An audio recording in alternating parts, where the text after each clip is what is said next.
Good morning, students. Last week we started discussing cost of production. And in that session, first we introduced what do we mean by cost in economics. And then we discussed short-run cost functions. We discussed how short-run cost functions behave. We did some calculations as well.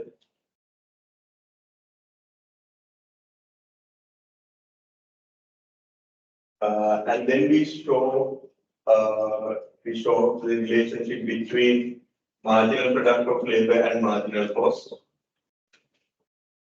and the relationship between average product of labor and average variable cost. Then we introduce the long run cost functions, how they behave, and how we can derive the long run average cost curve. Also, we just introduced the meaning of economies of scale and diseconomies of scale. Today, we have to start from this point.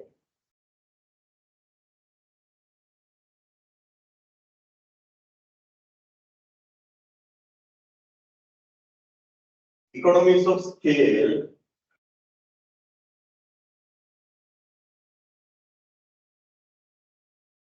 is about decreasing long run average cost. So, the long run average cost curve, the decreasing part shows that it implies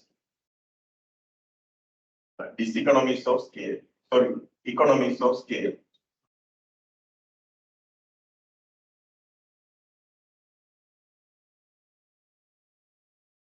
Economies of scale is a phenomenon where long run average cost curve is declining. And when the long run average cost curve is increasing, there is diseconomies of scale.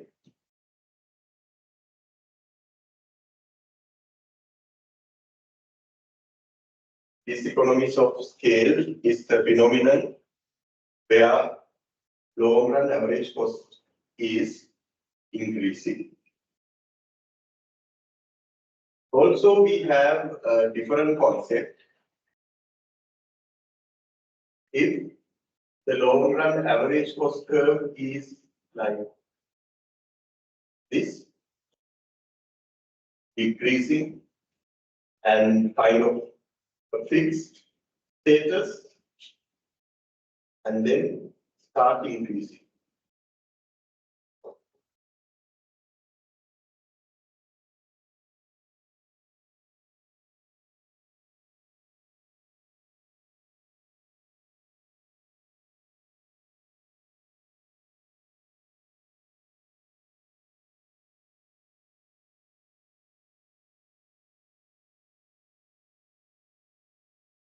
So here it's economies of scale. Here it's diseconomies of scale. And over this range, for this range of output, we call it constant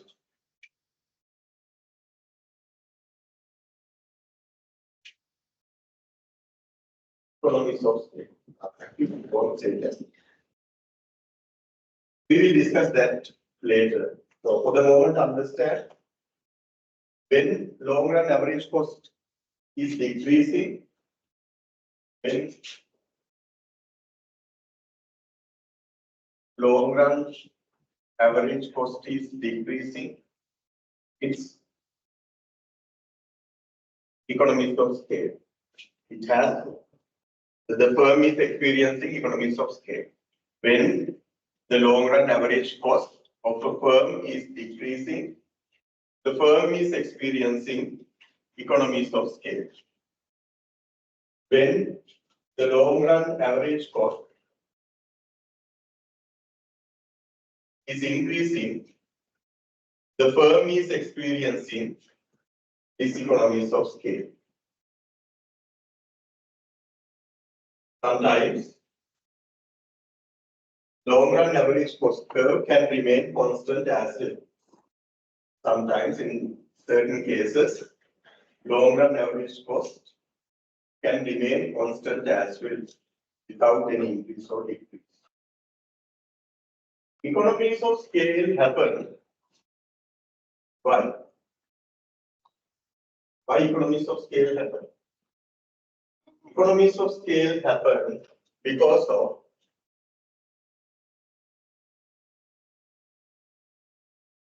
increasing returns to scale.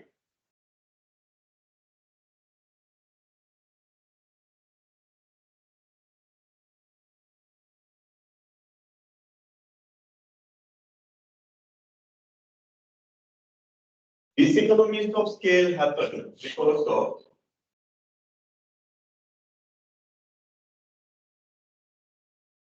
decreasing returns to scale.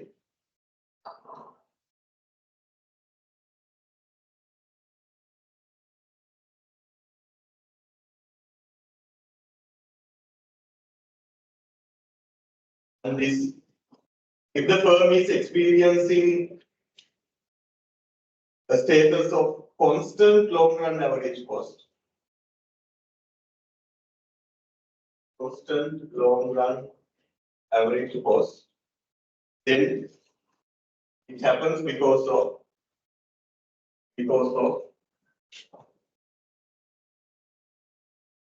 constant returns to scale.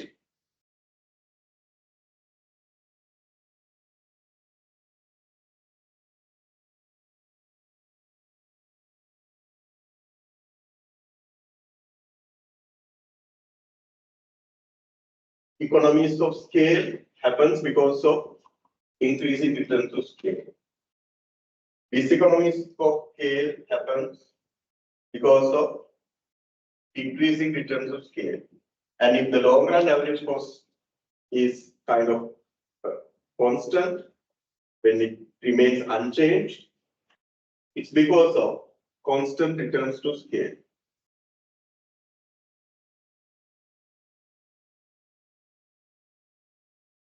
Returns to scale is a production concept. It's a production concept. We didn't discuss it in the production theory part, so we can introduce it now.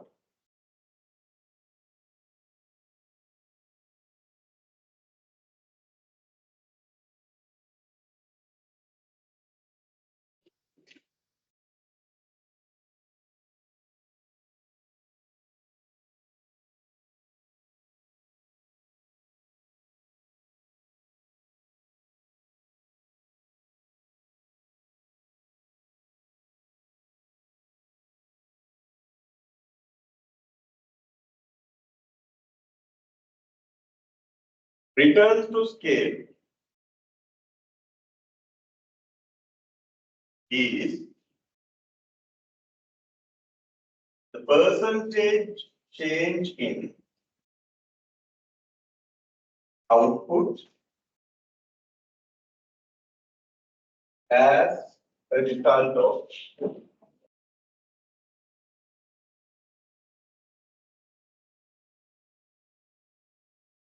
percentage change in all inputs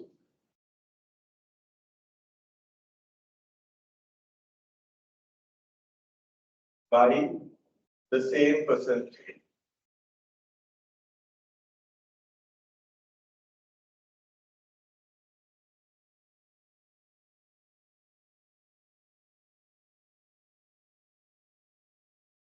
Simultaneous.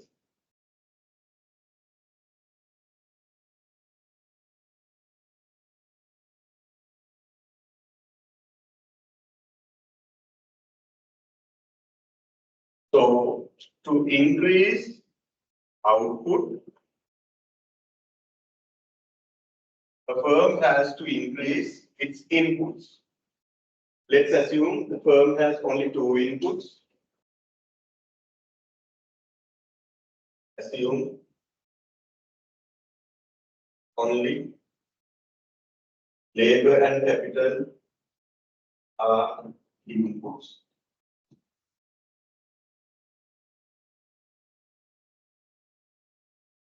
To increase output, capital and labor have to be increased.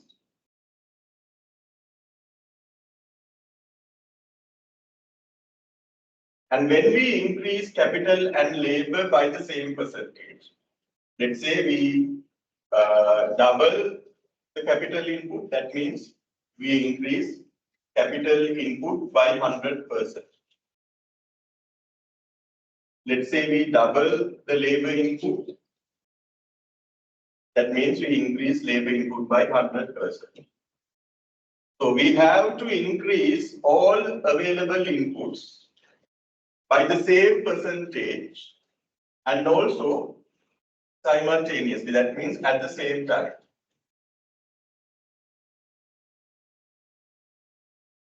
At the same time. So if we increase capital only without increasing labor, then we can't interpret return to scale. In the same way, if we don't increase capital, we increase only labor. In that case also, we can't interpret the concept of return to scale. To interpret return to scale, all inputs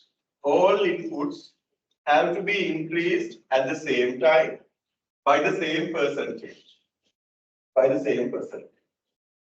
So when the firm increases all inputs by the same percentage, by how much? Output will increase. Actually, by how much output will change. Sometimes output can decrease as well. So that's why we mentioned a change. But in most of the cases, when capital and labor are increased, in most of the cases, output should increase. But there may be some cases because of diminishing marginal returns. In such cases, output can decrease even. But typically, there is an increase because of an increase in capital and because of an increase in labor. So in return to scale, what do we measure is percentage change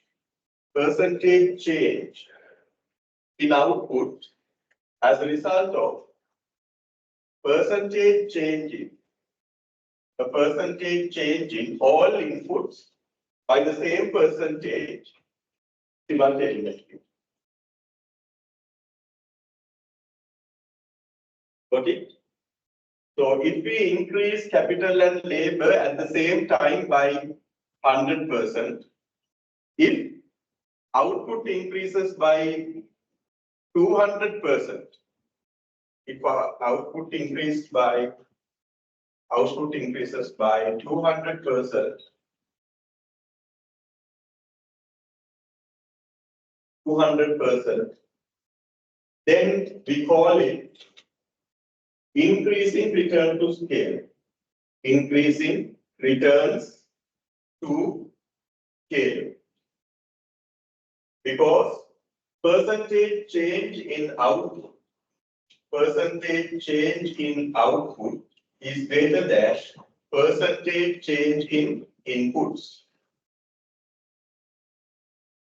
If that is the case, we call it increasing return to scale.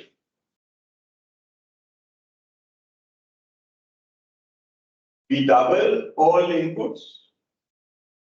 As a result, output increases more than double.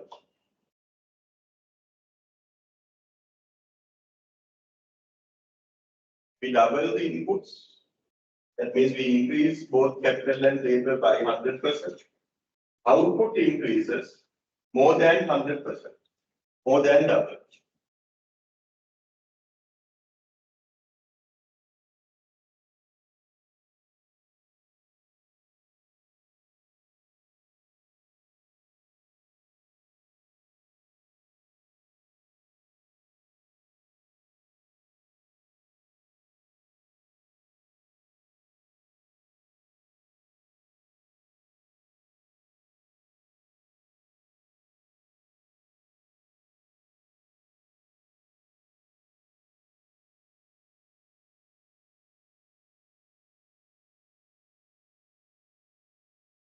So when we double the inputs, we increase capital and labor by 100%, but output increases by only 50%. Only by 50%. Then it's a case of decreasing return to scale. Decreasing returns to scale. Decreasing return to scale is where percentage change in output is less than percentage change in inputs.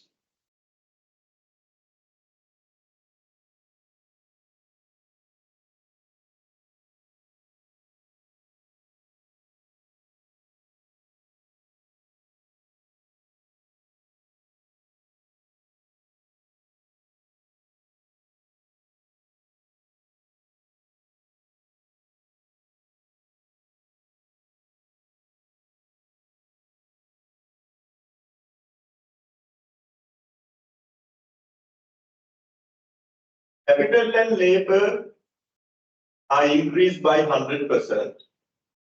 Output increases by the same percentage, 100%.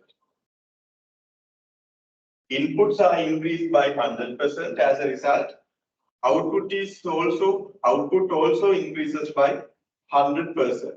So the percentage change in inputs is equal to percentage change in output. So that is a case of constant returns to scale. Constant return to scale is where percentage change in output is equal to percentage change in inputs.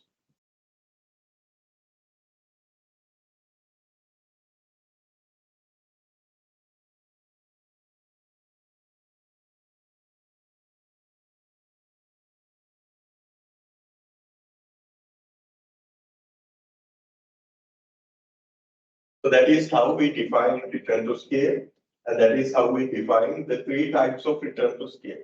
There are three types of return to scale: constant return to scale, increasing returns to scale, and decreasing returns to scale. Let's see how returns to scale are related. So returns to scale is a production concept, okay? Return to scale occur in the long run. In the long run production, return to scale occur in the long run production. Returns to scale occur in the long run production.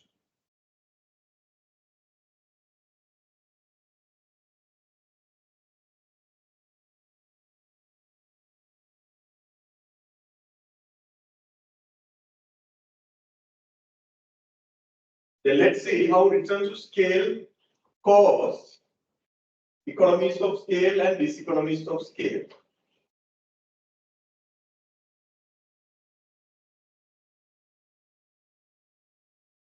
As I told you earlier, increasing return to scale causes economies of scale.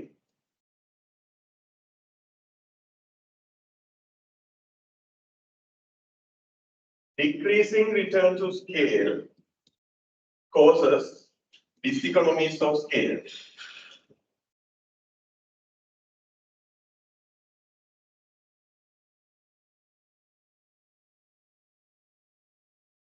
And constant return to scale causes, we don't say it's constant economies of scale. I haven't got that. Causes average long run average cost.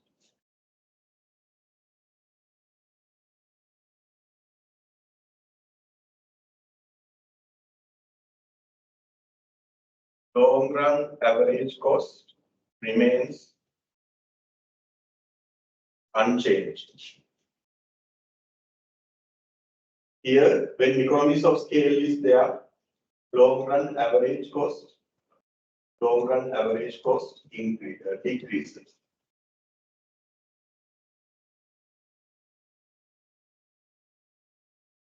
Long run average cost When these economies of scale are there, long run average cost increases.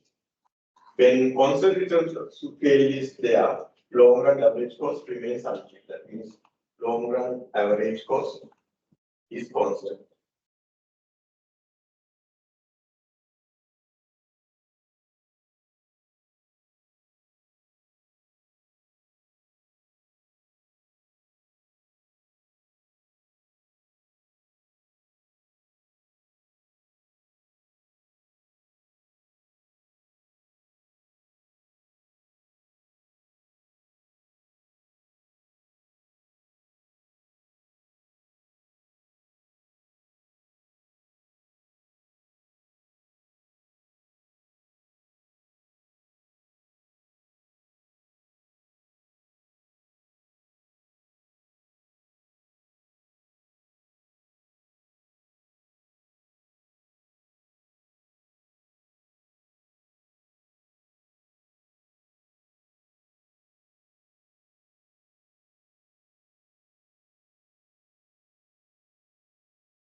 Okay, let's see how these production concepts.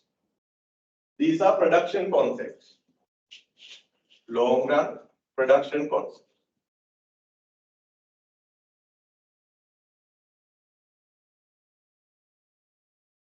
These are long run cost concepts.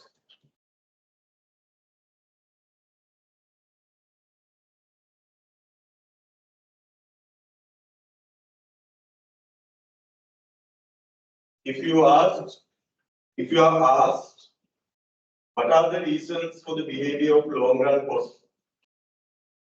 You have to mention these two reasons. Reasons for the behavior of long run cost, that is economies of scale and these economies of scale.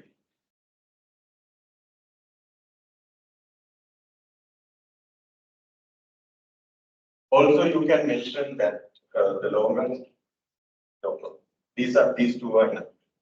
The reasons for the behavior of long run cost are economies of scale and diseconomies of scale.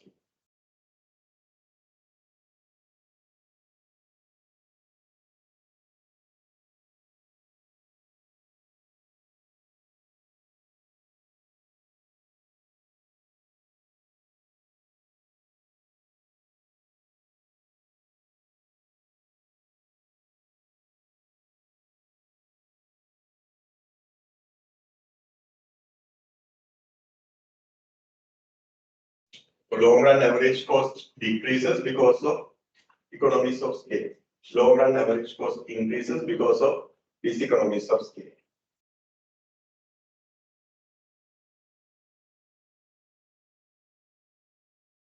These increases and decreases are the behavior.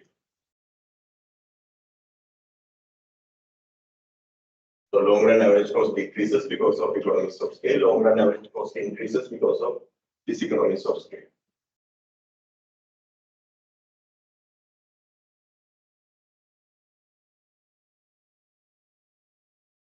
Okay. Then let's see how these long run production concepts are related to long run cost concepts. How these are related. Shall I erase this?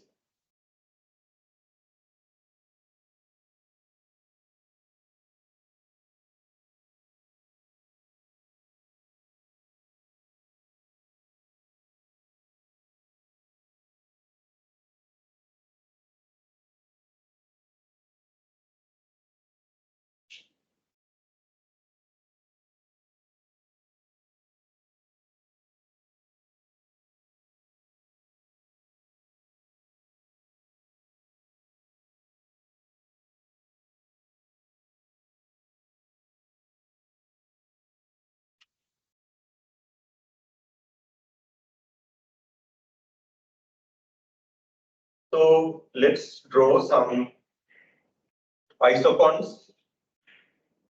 Labor here, capital here. Initially,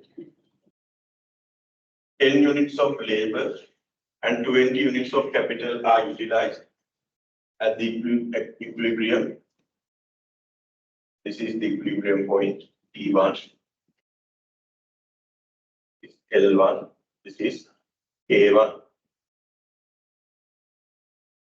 By utilizing 10 units of labor and 20 units of capital, the firm is able to, this is isocont, okay. Isocont 1. The firm produces 100 units of output. 100 units of output. And assume the firm doubles its inputs. So labor input is doubled.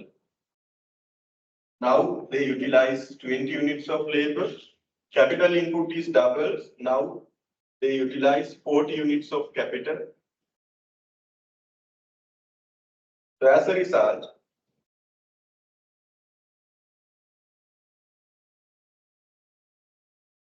firm is able to produce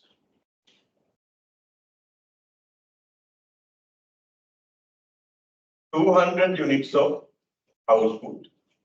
200 units of output. Sorry. 300 units of output.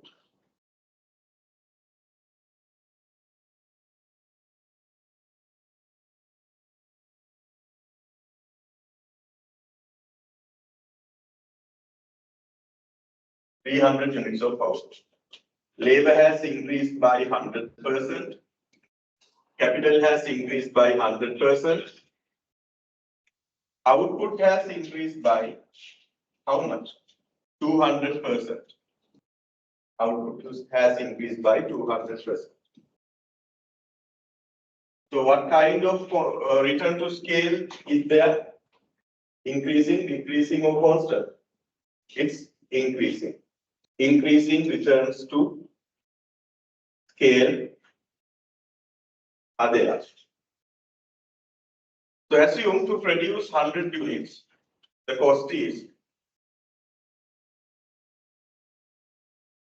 1,000.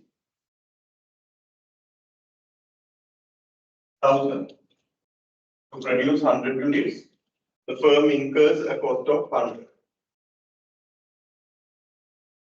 To produce 300 units, the cost will be 200 units. Sorry, 2,000. 2,000.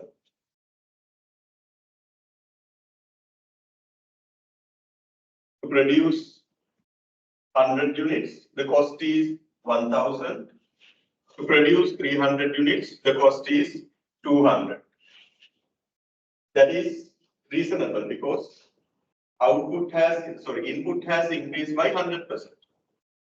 Inputs are increased by 100%. So cost also has increased by 100%. That is reasonable. So if we draw these figures in a graph like this, where we put output here and where we put cost here, so average cost.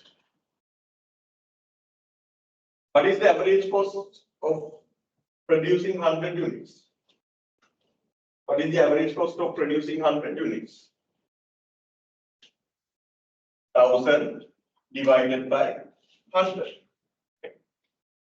Average cost of producing 100 units.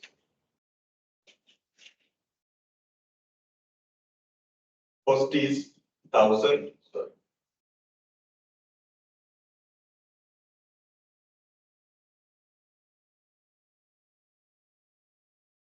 Output 100. Cost is 1,000. Average cost is how much? 10. Average cost is 10. When output is 300, cost is 200, 2,000.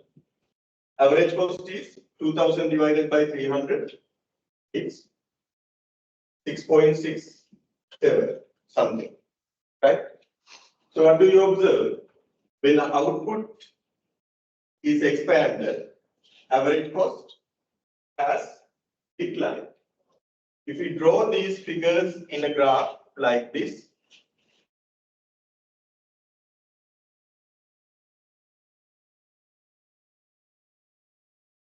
output on the horizontal axis, average cost on the vertical axis, actually it's long run average cost. Long run average cost. This is 100, 200, 300. When the firm produces 100 units, average cost is 10. When the firm produces 300 units, average cost is 6.67.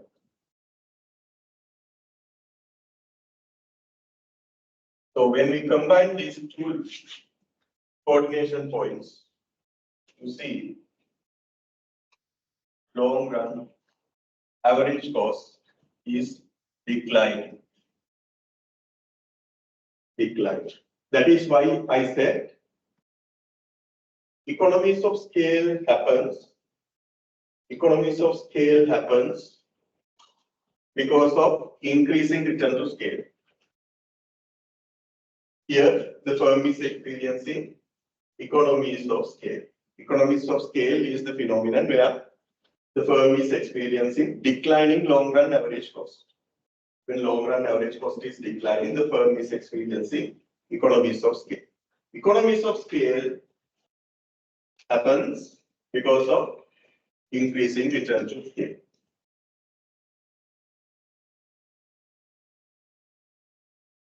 Increasing return to scale causes economies of scale. We can prove it with numbers, with calculations like this.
Okay.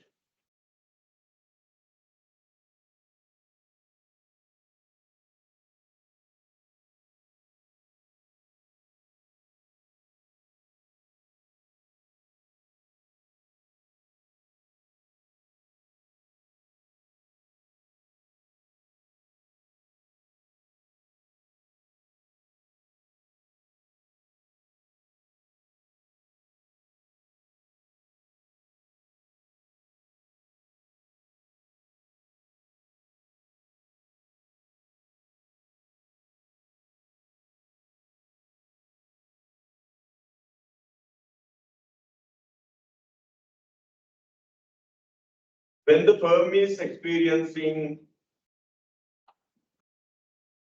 decreasing return to scale,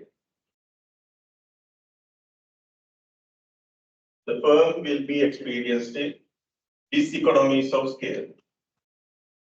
So that's what we are going to prove now. Again, assume a production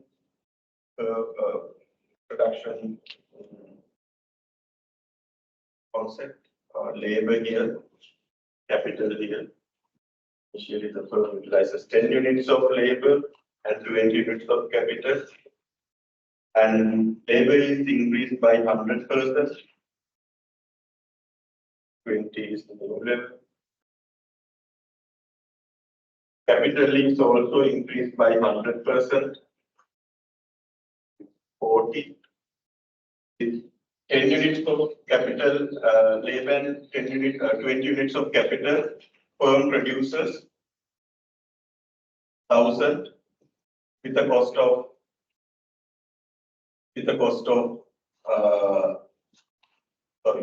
firm produces 100 units with the cost of 1,000 with 40 labor and 20 with 20 labor and 40 capital units. Firm produces only 150 units with the cost of 2,000. 200. Yes, 2,000. With 10 labor and 20 capital units, firm produces 100 units with a cost of 1,000. With 20 units of labor and 40 units of capital, firm produces 150 units with a cost of 2,000.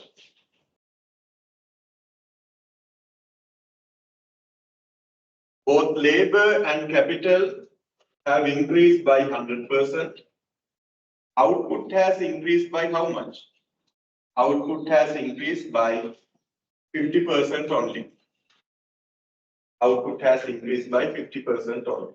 So there is decreasing return to scale. Percentage change in output is less than percentage change in inputs.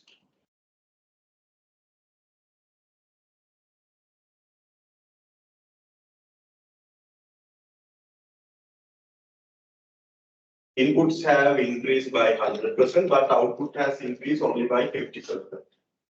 So there is decreasing return to scale.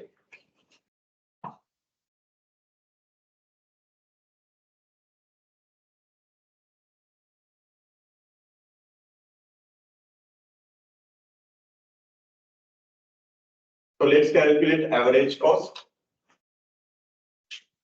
When output is 100, total cost is 1,000. When output is 150, total cost is 2,000. And what are the average costs? Here it's 10. 2,000 divided by 120, 150.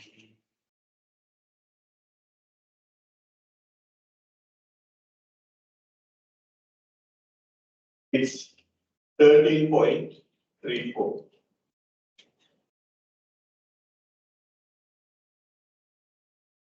When output increases, long run average cost also has increased. So if we draw the long run average cost curve,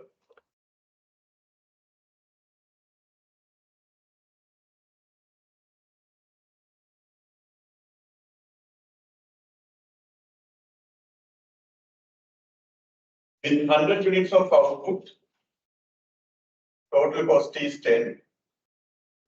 With 150 units of output, the total average cost is 13.34. With 100 units of output, average cost is 10. With 150 units of output, average cost is 13.34. So if we combine these two coordinating points, you see long run average cost is increasing. It's increasing. So there is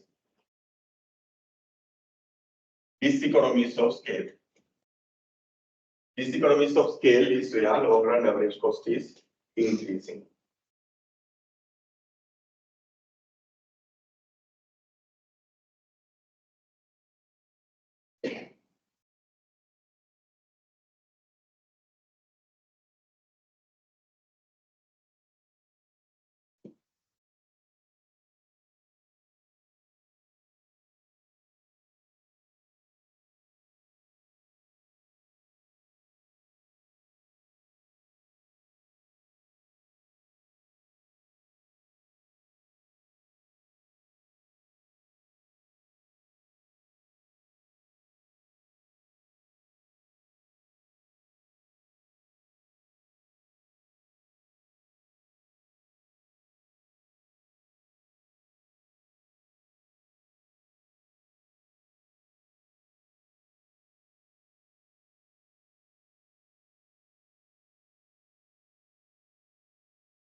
So let's consider the next situation. Constant return to scale causes constant long run average cost.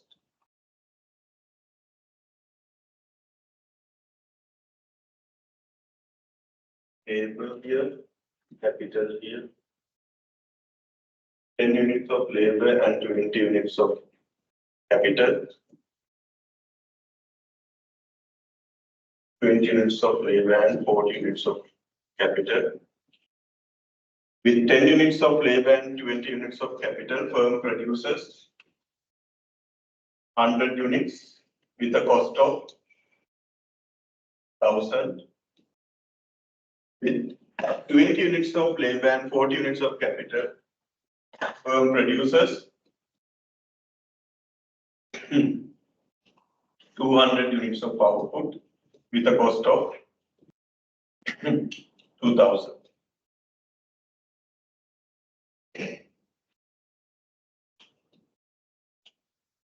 Inputs have been increased by 100%. Output has increased by 100%.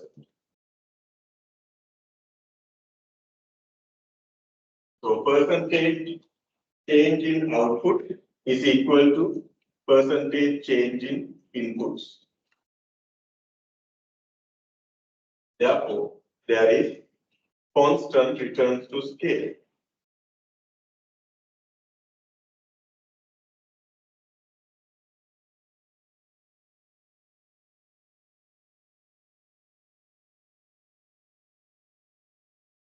There is constant return to scale.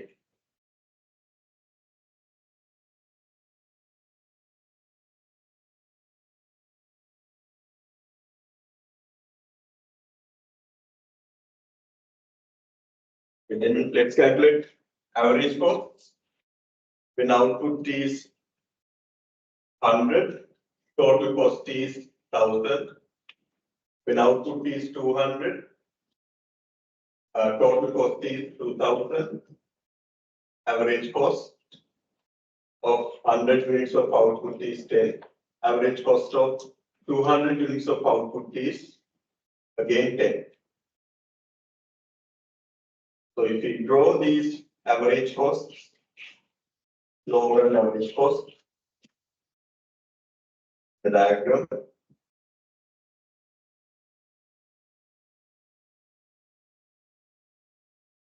Both are at the same level, 100, 10. This is long run average cost. It remains unchanged.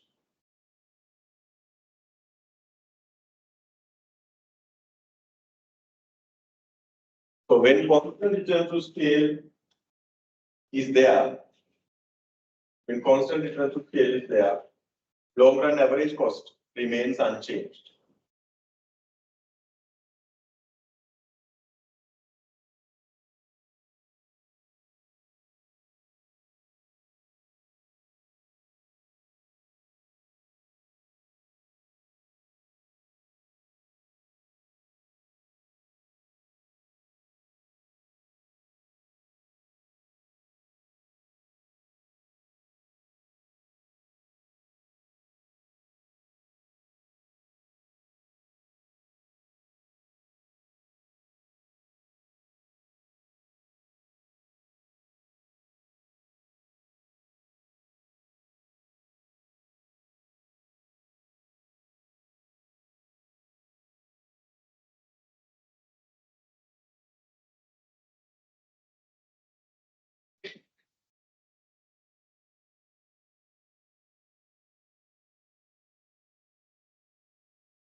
So reasons for the behavior of long run cost curves.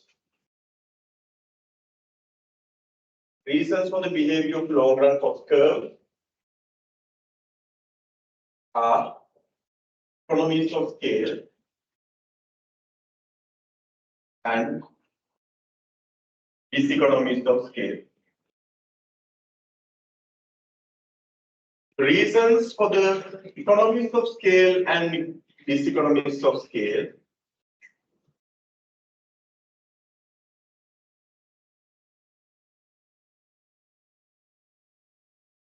Reasons for the economies of scale and diseconomies of scale are increasing return to scale and decreasing return to scale.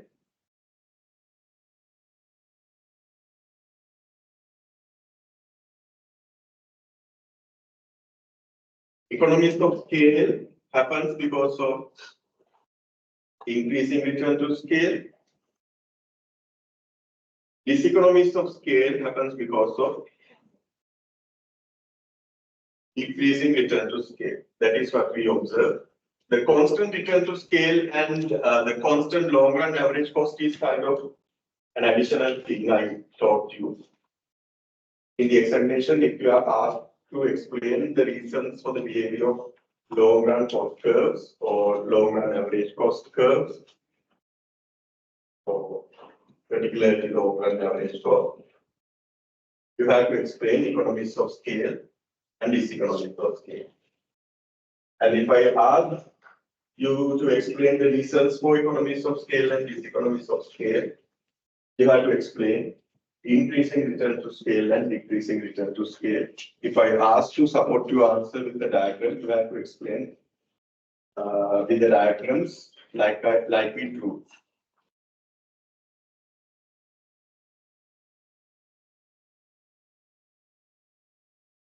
This is something additional, okay? This part is something additional.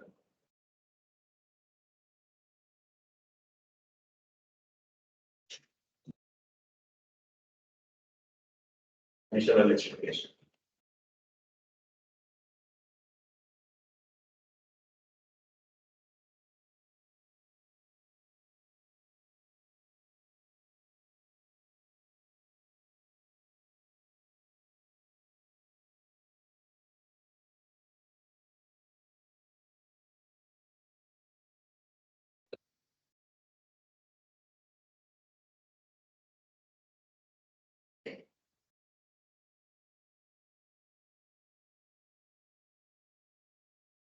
The typical long run average cost behaves like this, decreasing and increasing. It decreases first and increases afterward. So if we consider a long run average cost curve like this, decreases first and remains constant and then increases, then of course we can explain the constant long run average cost and constant return to scale. But typically in most of the cases we observe long run average cost like this. It has an increasing part, it has a decreasing part and an increasing part, not a constant part. It doesn't have a constant part. That's why I ask you to focus only on these two, not this. This is just for your understanding. It's an additional explanation for you. Okay.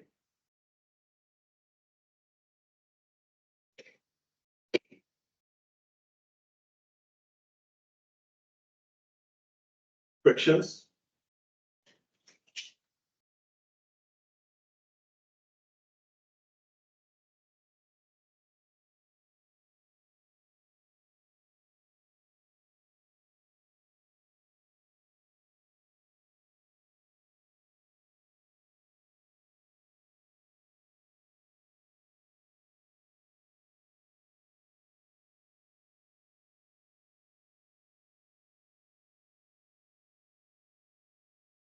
These are the sources of economies of scale.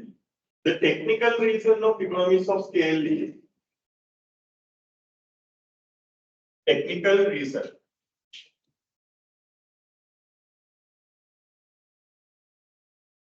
for economies of scale is increasing return to scale, increasing returns to scale.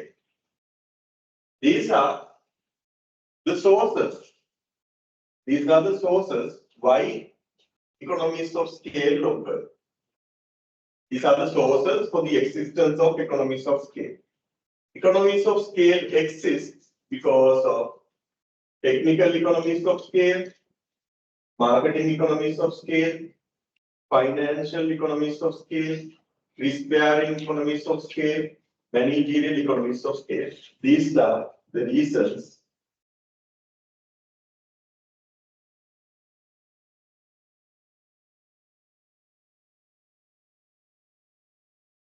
these are the reasons for actually they are sources, not least. They are sources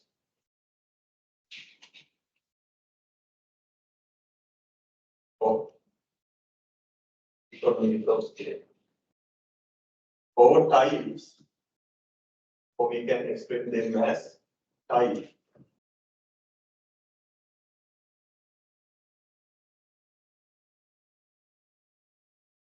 Types of economies of scale. They are sources of economies of scale or types of economies of scale. Economies of scale occur because of these sources. The technical reason of economies of scale is increasing return to scale. The types of economies of scale or sources of economies of scale can be mentioned like a list like this. Technical economies of scale, basically when the firm size is expanding, the firm can introduce advanced technology. When the firm size is expanding, when the scale of the firm is expanding, they can introduce new technology. When new technology is used, what happens to average cost? Average cost decreases. So that is technical economies of scale.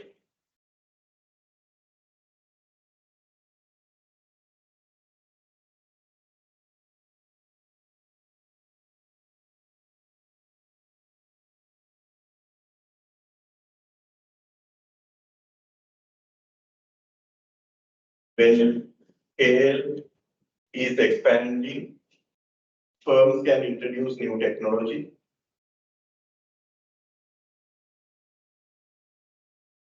Because of new technology, average cost will fall. And the second thing is marketing economies of scale. When the firm's scale is expanding, firms can purchase inputs, raw materials in bulk quantities. Buy inputs in bulk quantities.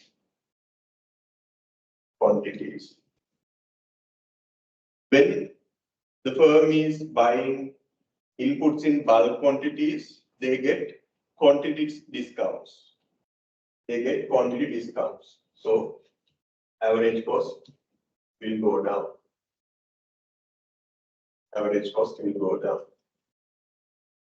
Also, when the firm size is expanding, when the scale of the firm is expanding, unit cost of advertising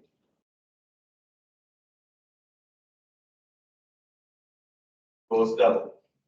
So with one marketing campaign, with one advertising campaign, firm can reach a vast audience. So per unit cost of advertising will fall. For one customer, average advertising cost will be lower. So with single advertising campaign, they can reach a vast audience. So for one customer, their advertising cost, the unit cost of advertising will be lower. So ultimately, average cost will go down. So these two are related to marketing economies of scale. Marketing economies of scale. Also, when scale expands,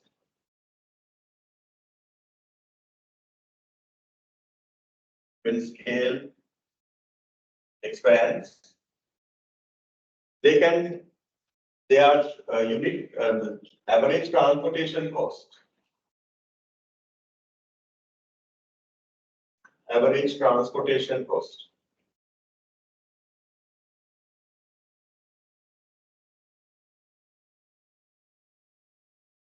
will go down. As a result, average cost also will go down.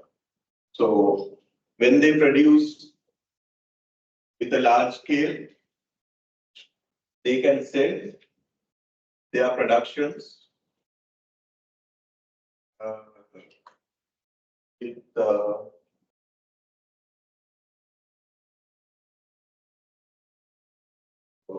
to the transportation network they have. They can send bulk quantities to distance areas even.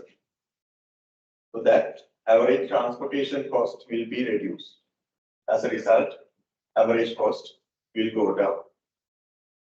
So that is also a part of marketing economies of scale.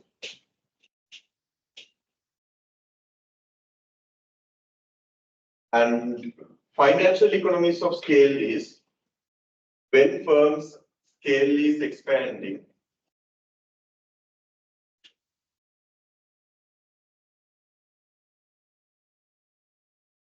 When firms' scale is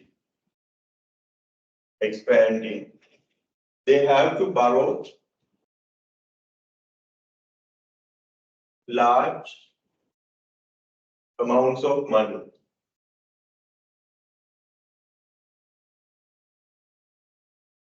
To expand their scale, they have to borrow large amounts of money. So when they are borrowing large amounts of money, interest rate will be lower. Interest rate will be lower. So average cost will be lower. That is about financial economies of scale. Borrowing at a lower interest rate.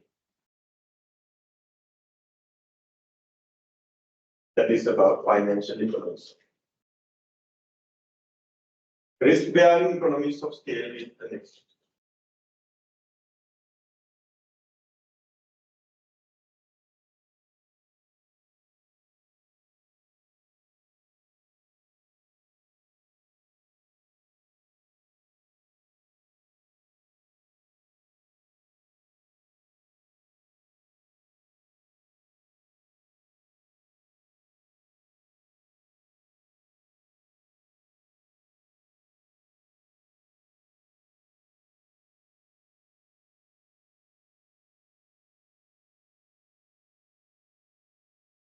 So when scale is expanded, they can introduce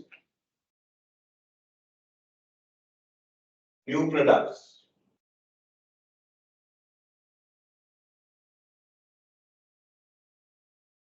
They can introduce new products. That is called product diversification.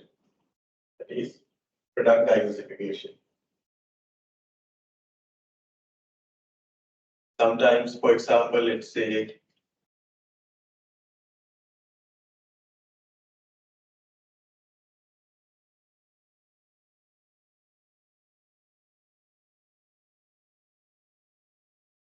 producer of coconut milk powder, a firm that produces coconut milk powder.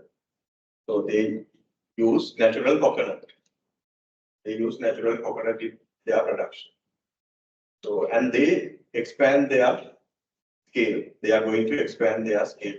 So when they are expanding their scale, they can produce another new product. For example, they can produce canned coconut water. Canned coconut water as a related product. Their main product is producing coconut milk powder. So when they are expanding their scale, they can diversify their product categories by introducing canned coconut water production. So likewise, when scale is expanding, firms will be able to introduce new products. So that is called product diversification. So they are using the same input. They are using the same input, which is coconut. Using coconut, they produce coconut milk powder and canned coconut water. So their average cost will be obviously lower. Average cost will be obviously lower because even when they don't produce canned coconut water, they have to spend transportation costs to transport coconut from coconut farmers to the factory. Even when they don't produce coconut water, canned coconut water, they have to incur processing costs, coconut processing costs. So it's an advantage. It's a cost advantage they receive because of introducing a new product. So that is why when introducing new products, average cost falls.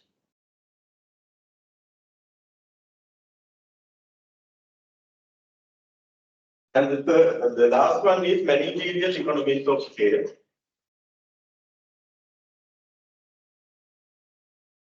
Division of labor and specialization. Yes. When the scale is expanding, firm can use new firm can divide their labor to specific tasks. Can divide labor into specific tasks.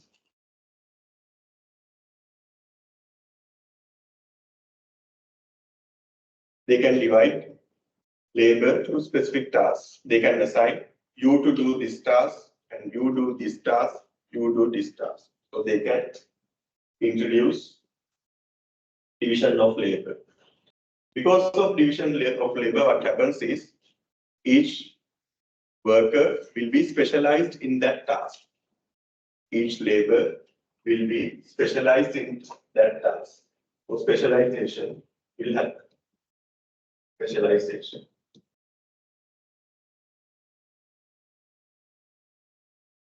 When labor is specialized in their tasks, they will be able to do it more effectively, more efficiently.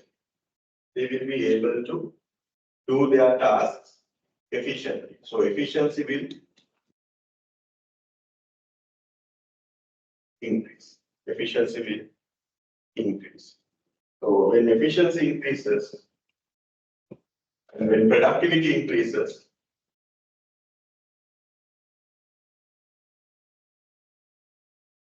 average cost will be lower. So that is what we mentioned, when that is what we understand by managerial economies of scale. This is an example. When scale is expanded, they can assign labor to specific tasks, so they will be specialized in their task. And when specialization is there, productivity and efficiency will go up. As a result, average cost will be lower. They will be able to produce more output than they did before. That is what productivity, efficiency.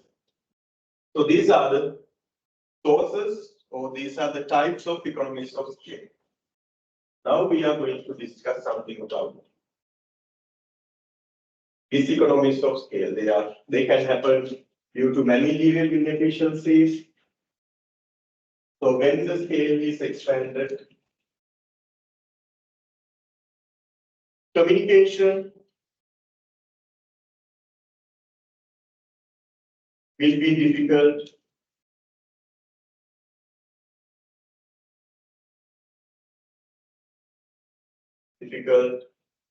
As a result, there will be delays. There will be delays.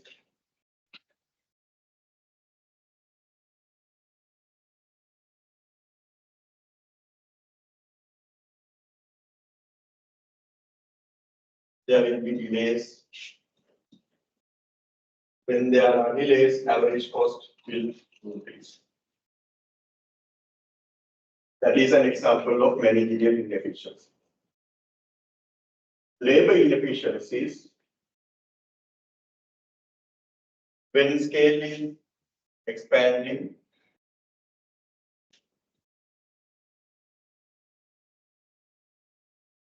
workers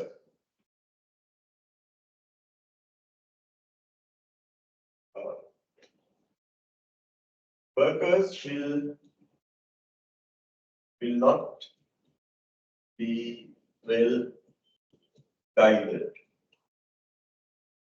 There may be a large number of workers in one factory. So because of the large scale, workers will not receive the correct guidance for the production. Workers will not receive correct instructions, guidance for the production. So what happens is there will be mistakes. Because of mistakes, average cost will be high.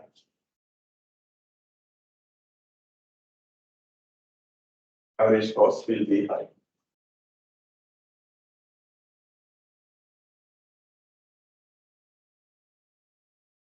And with regard to environmental factors,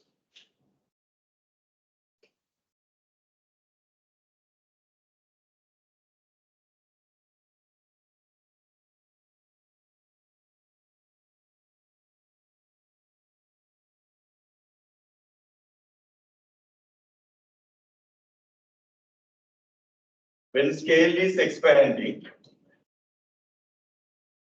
there will be hazardous waste.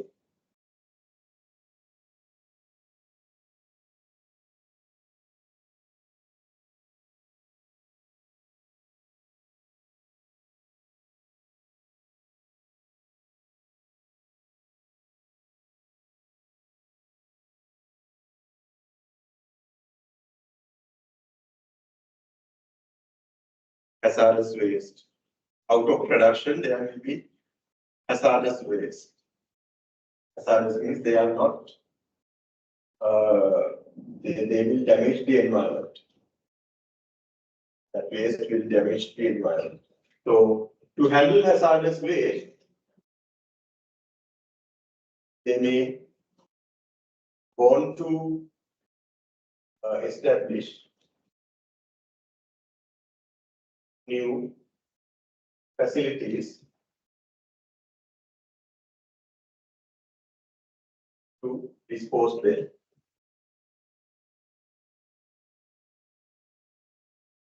When they have to maintain new facilities to dispose hazardous waste, their average cost will increase.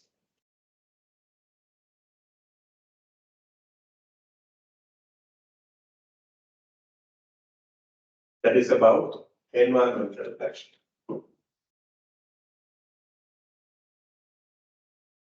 Marketing is economies of scale.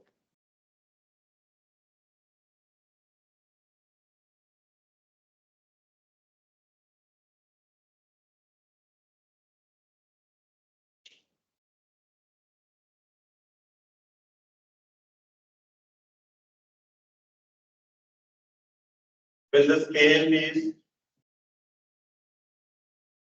expanding, In transportation, there may be delays in transportation.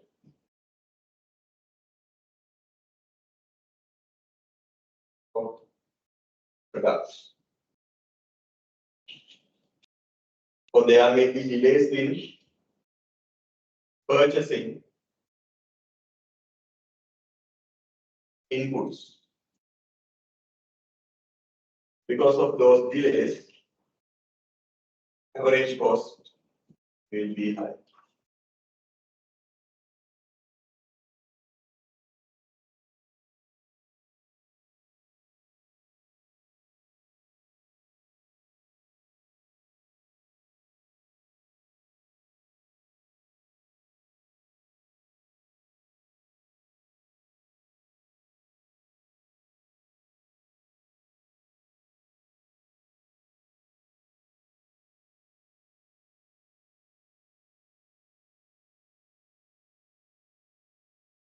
Because of financial economics.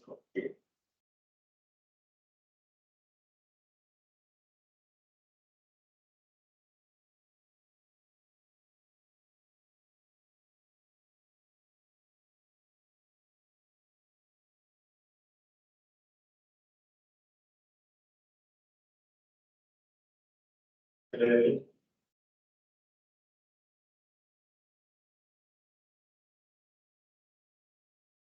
When scale is expanding, the firms may face defaults in credit, defaults among creditors.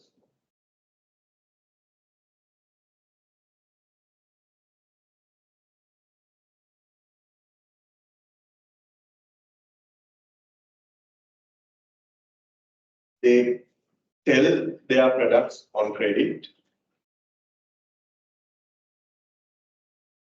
because they produce in large quantities. They have to anyway sell their products. So when customers or when intermediary parties purchase their products on credit, they have to give them on credit. But the thing is, there may be possibility of occurring defaults. So because of defaults, average cost will be high. So this is one example of financial diseconomies of scale. Finance diseconomies of scale. So again, these are the sources of diseconomies of scale, or these are the types of diseconomies of scale. The technical reason for diseconomies of scale is what? Technical reason is decreasing returns to scale.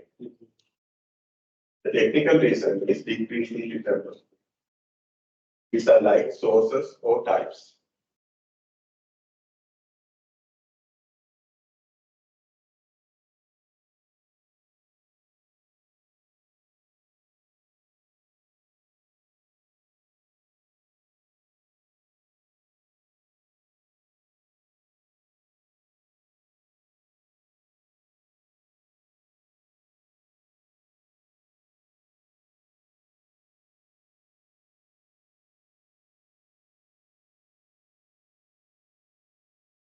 So now we come to a new section. It's about profit maximization. Profit is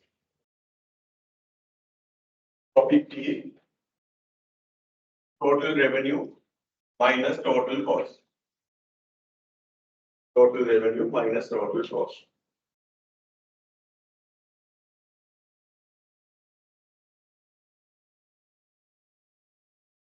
Firm's objective is to maximize their profits. Firms always want to maximize their profits. So total profit, total revenue minus total cost. Total revenue can be calculated in this way: price multiplied by output. Price multiplied by output. So we can rewrite total profit function in this way: P into Q, which is total revenue, minus TC. So instead of writing total revenue, I write P into Q. P into Q. So total revenue does not depend on the time horizon we talk about. In both long run and short run, we can calculate total revenue in this way: price into output.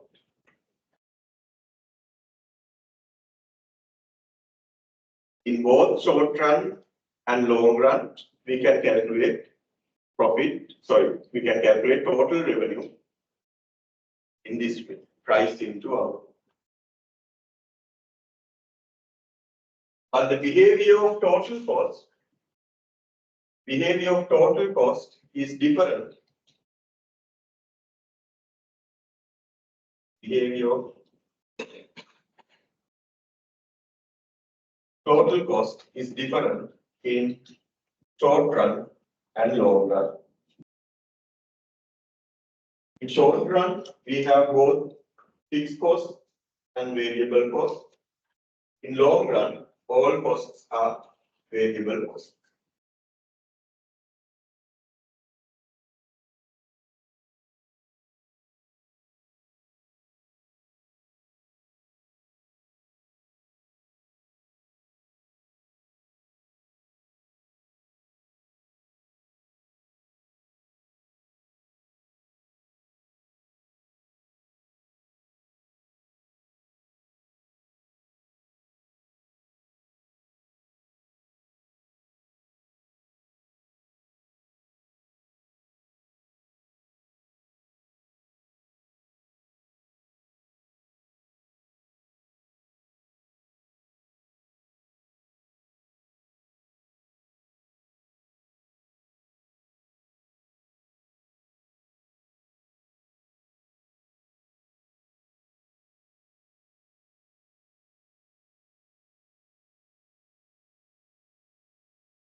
So we have two approaches for profit maximization.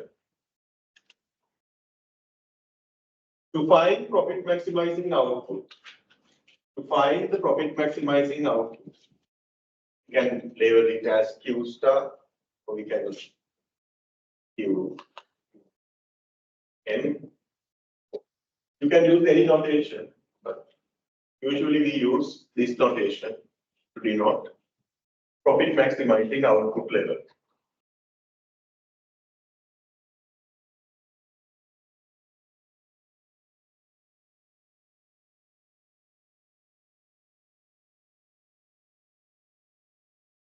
The notation doesn't matter, but anyhow you should distinguish profit maximizing output level Q with some notation like asterisk or like this subscript like M. Anything is fine, but usually we use this notation to denote the profit maximizing output level.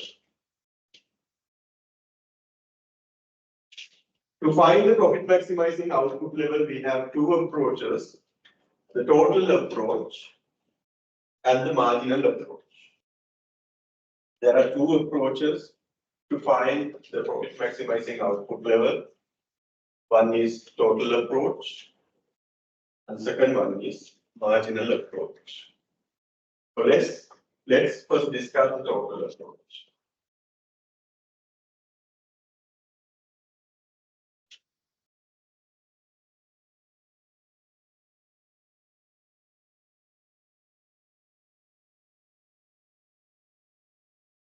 So this is the total cost curve and total revenue curve. Here we have total cost curve.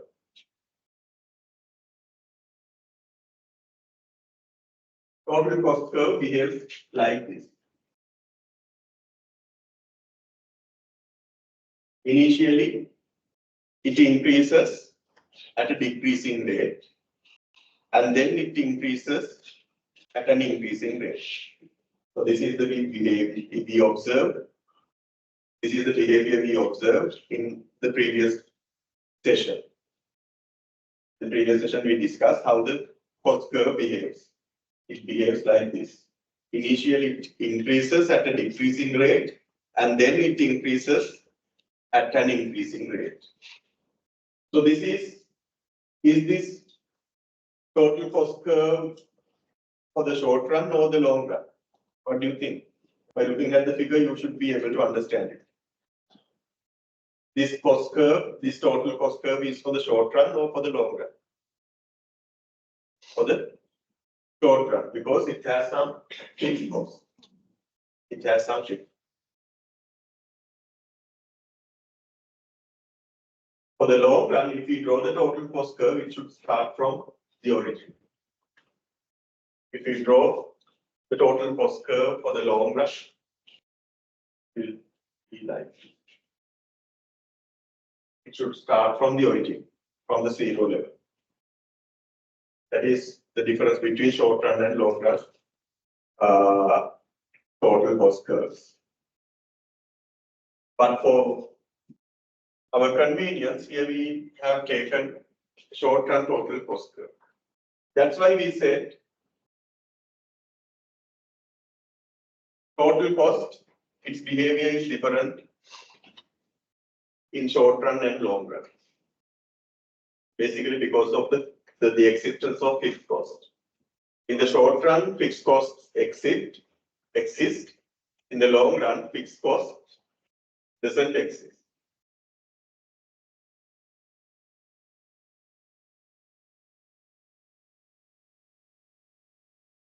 And this is the total revenue curve.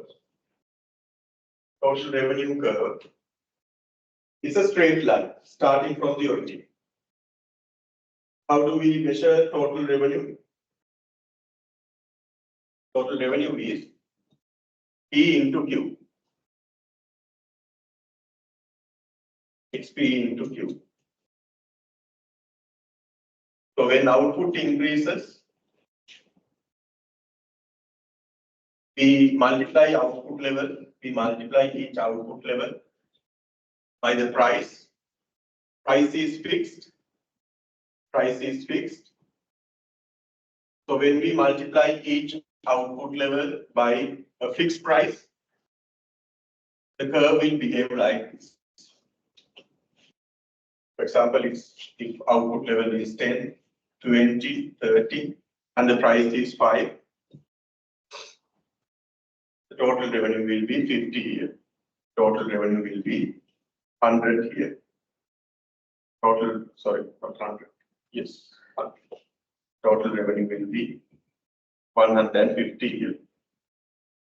You see, it increases like a straight.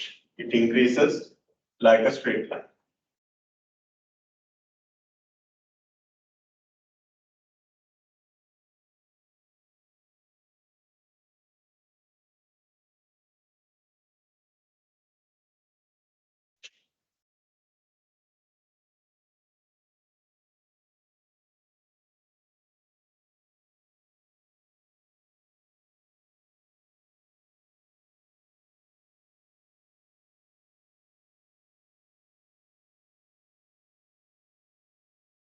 The gap between total cost and the gap between total revenue and total cost is profit.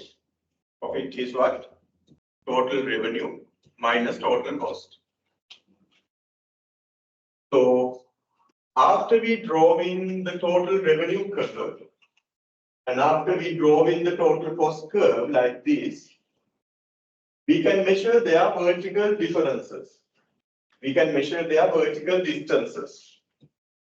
At this output level, let's start from the origin. when output level is 0, this is total cost, this is total revenue. Total revenue is 0 and total cost is, let's say, 100. So profit is minus 100. And then think about an output level of 10. This is total revenue. This is total cost. Still total cost is higher than total revenue. Still total cost is higher than total revenue. So still there will be a loss. Profit will be loss. And think about an output level of 20. This is total revenue and this is total cost. Still there is a loss. And think about this output level. Let's say it's 35.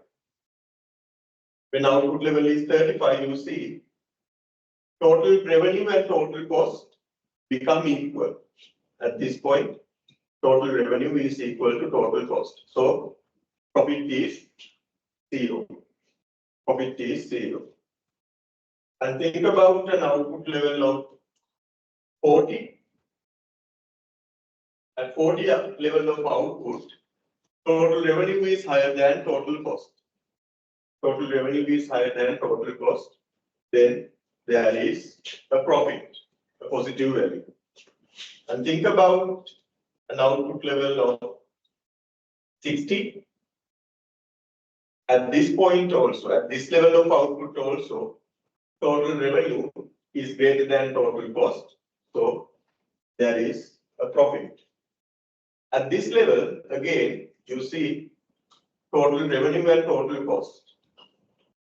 Total revenue and total cost are equal.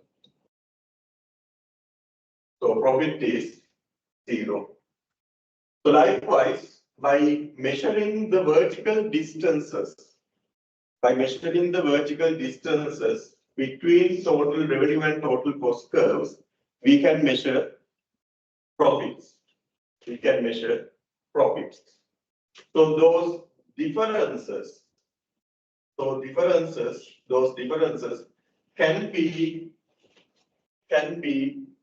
plotted in a graph like this, in a line like this, in a curve like this. We can plot these vertical differences in a line like this. So here, when output level is 0, we measured profit is minus 100. There is a loss. So that amount is shown here. Let's say the price is 5. When output level is 10, total revenue is 50. Let's say total cost is 120. Then how much is the loss? There is a loss of 70. So that amount is drawn here, 70 minus 70.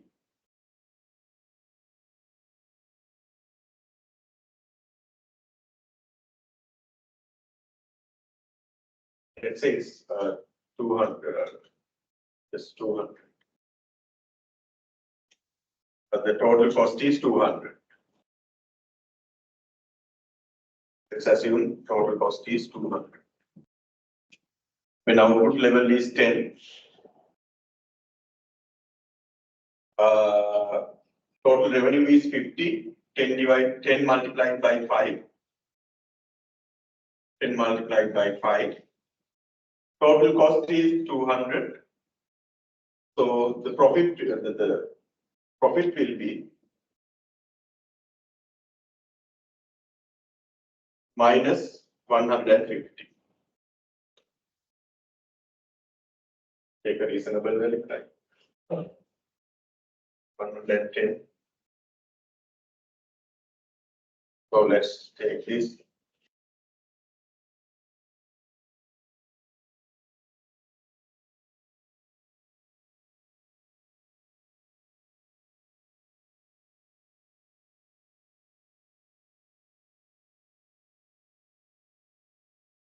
160.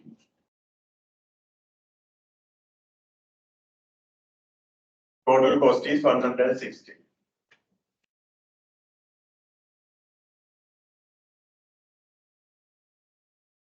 $50 minus 160, the answer is 110, minus 110. So the loss will be minus 110.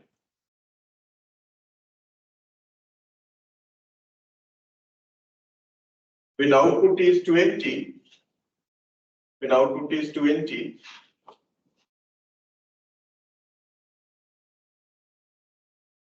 total revenue is 5 multiplied by 20, 100. Total cost will be 180. 180.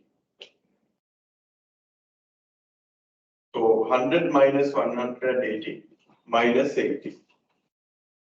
So here the value will be minus 80. Likewise, we can calculate the vertical distances between total revenue and total cost curves. Here, at this point, total revenue and total cost are the same, so profit will be 0. So you see, at this level, profit is 0. And at this level,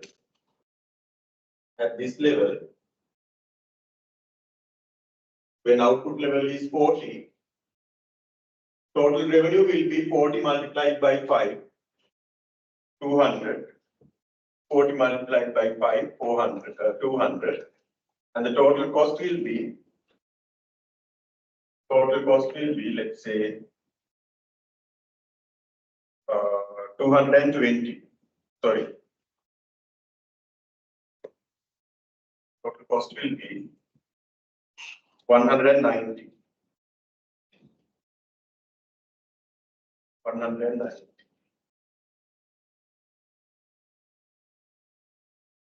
When output level is 40,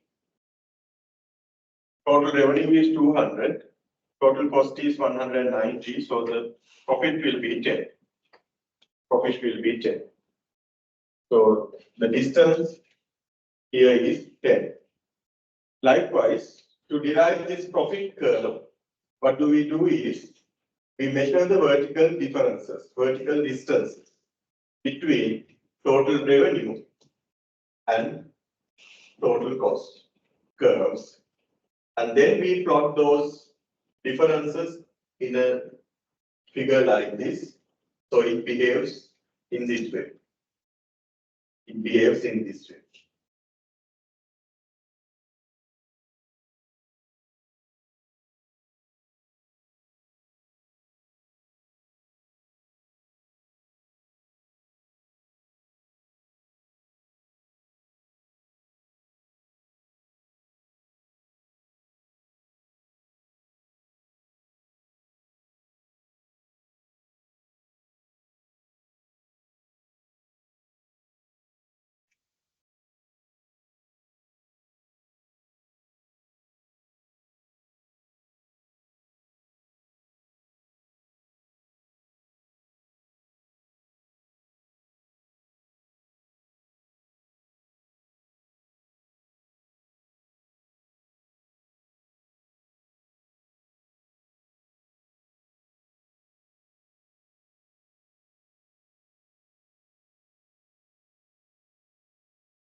This is the total approach. We calculate the profits by taking the difference between total revenue and total cost. In this range,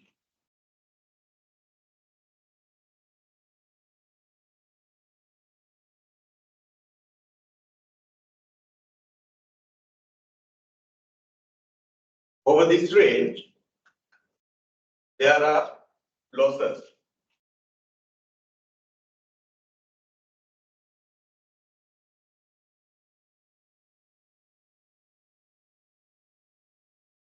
Over this range, there are profits.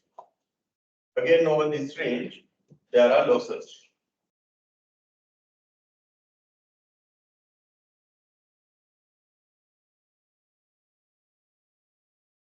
So we don't focus on the ranges of output where losses occur.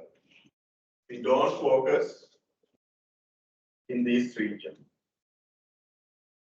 We don't have to focus about these regions because losses are there. We focus only on the region where profits occur.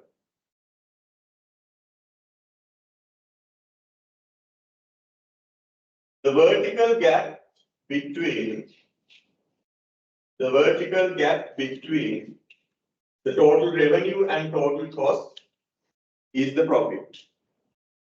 The vertical gap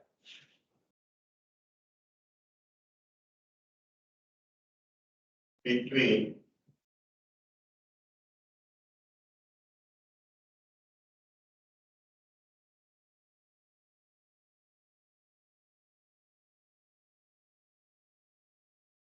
total revenue and total cost curves is the profit. So profit is maximized. Profit will be maximized, will be at the maximum when this maximum is, when this gap is maximum. When this gap is maximum. Profit will be maximum when this vertical gap is maximum.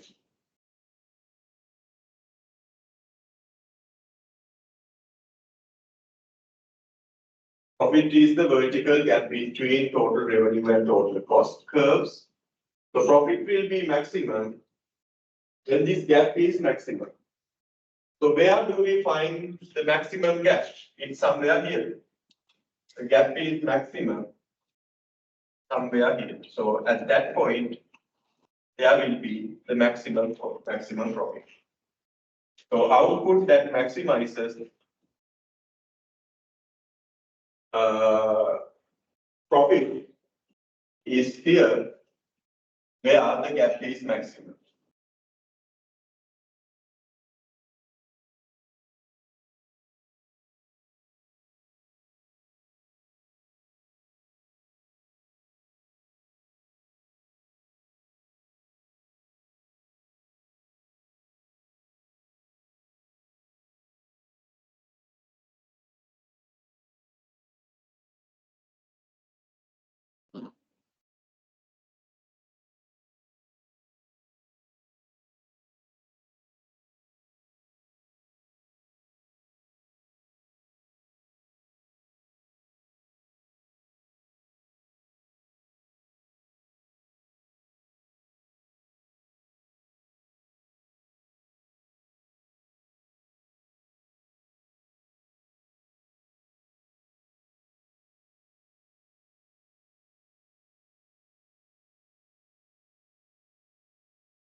It is clear from the profit curve as well.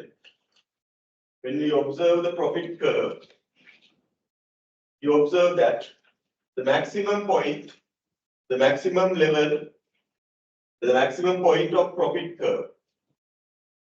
Maximum point of profit curve is here. Is the maximum curve. The profit is maximum. Profit is maximum when this vertical gap is maximum. And that is the corresponding output level is profit maximizing output level. Can also denote it as Q.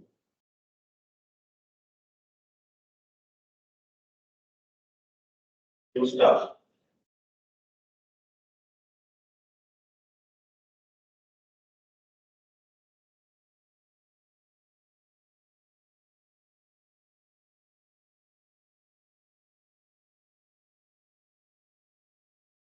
This gap and this gap should be the same.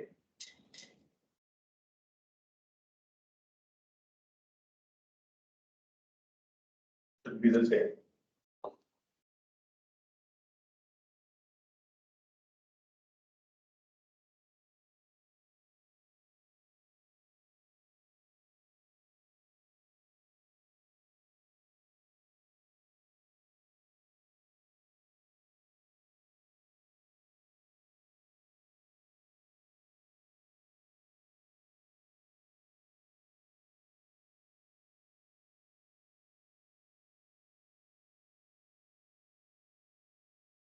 So this is the total approach.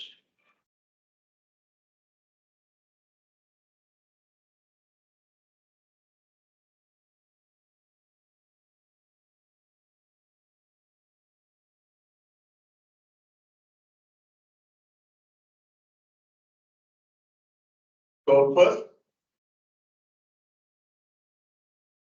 we have to derive the profit function.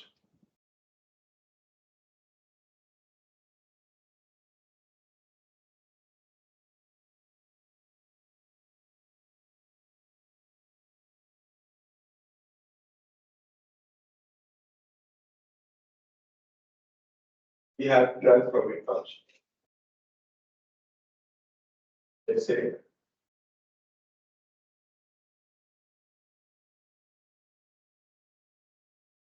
total revenue is 5Q.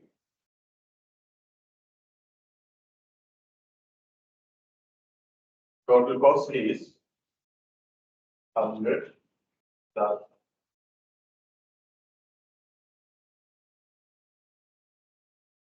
2Q.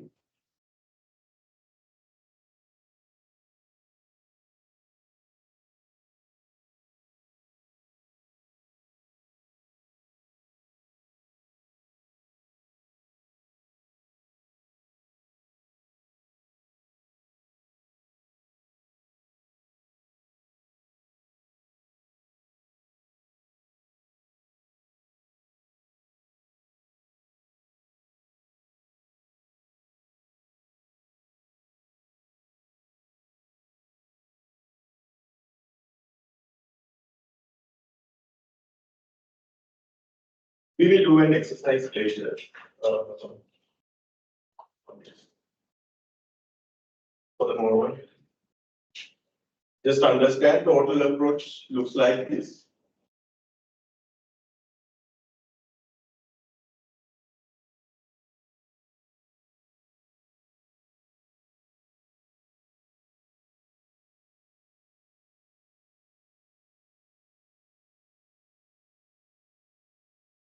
When we observe this Q star level, we observe one important thing.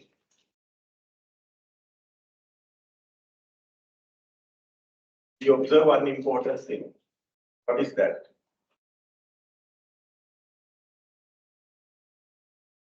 If we draw a tangent line to, to total revenue curve, if we draw a tangent line to total revenue curve,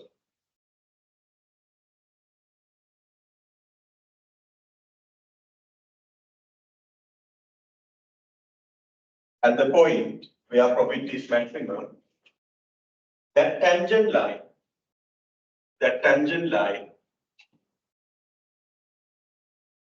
and total revenue curve will be parallel. They will be parallel. If we draw a tangent line to this point, where the profit is maximum, the tangent line and the total revenue curve will be parallel. That means at this point,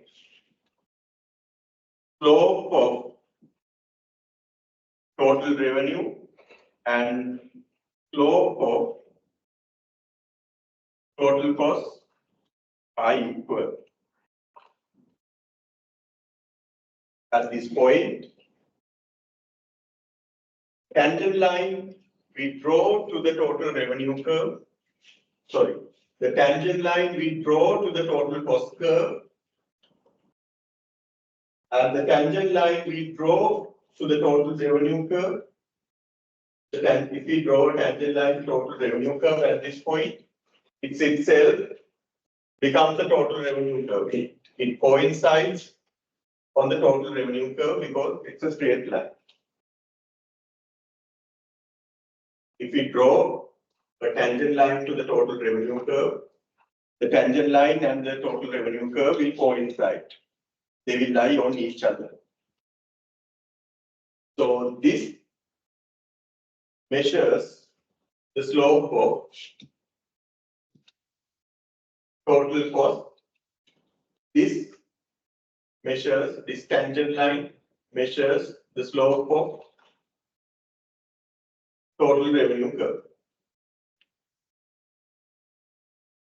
So you see, since this tangent line and the total revenue curve, since these two tangent lines, let's say these two tangent lines are the same, slope of total revenue and slope of total cost are equal. They are equal.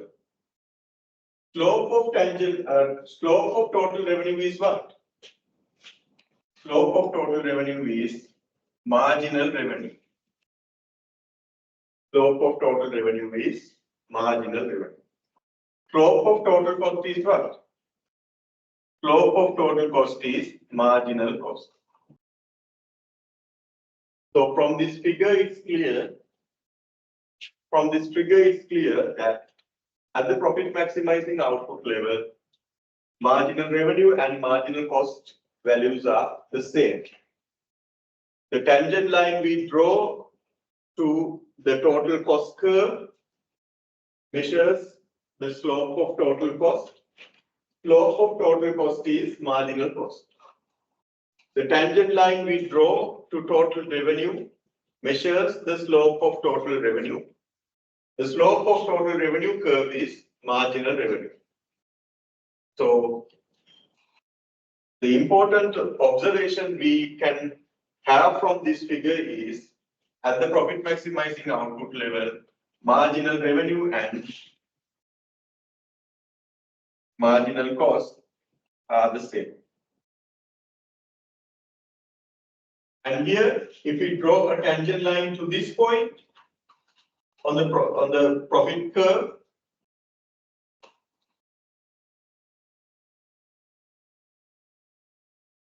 we draw a tangent line to profit curve.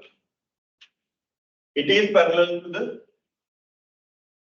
quantity axis, the horizontal axis. That means what? The slope of this, slope of profit, which is marginal profit,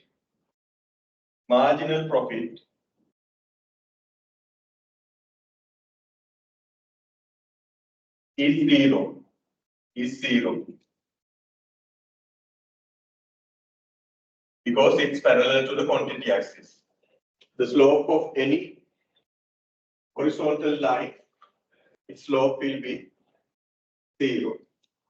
So the slope of the profit curve is zero at this point.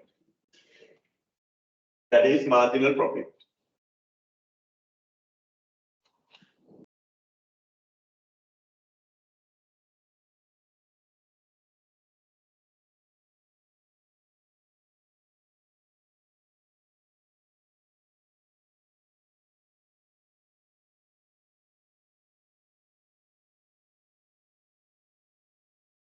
Let's have a break now.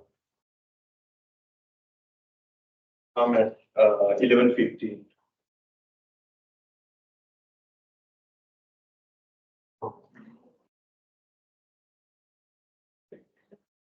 Sorry, 10:50.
Do you have mathematics?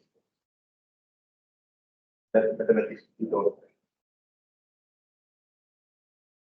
You haven't learned about differentiation before. Differentiation. Differentiation. Can you learn that?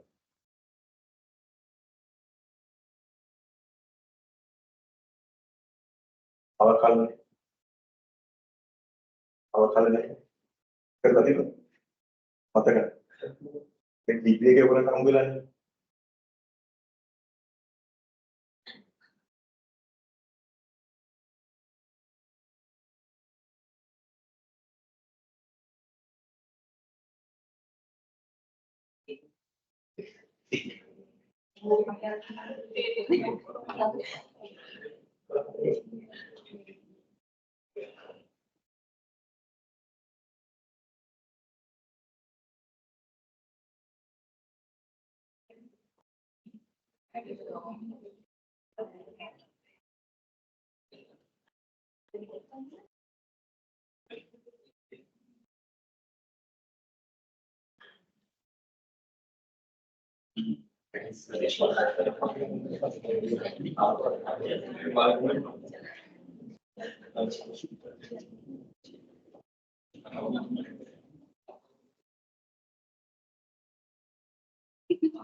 Shall we start?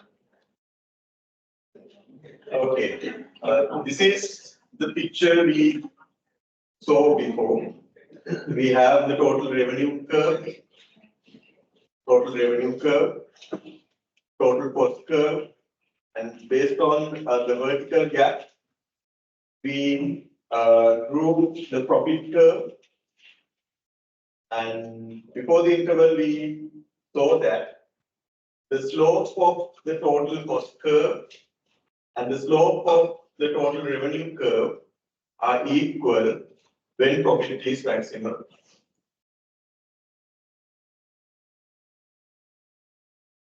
It is clear because the tangent line we draw to total revenue curve and the tangent line we draw to total cost curve are the same. They are parallel. That means their slopes are equal. So what do we understand from that is the slope of total revenue and the slope of total cost are the same when profit is maximum. At the same time, we understood that the tangent line we draw to this point where profit is maximum on the profit curve is parallel to the quantity axis.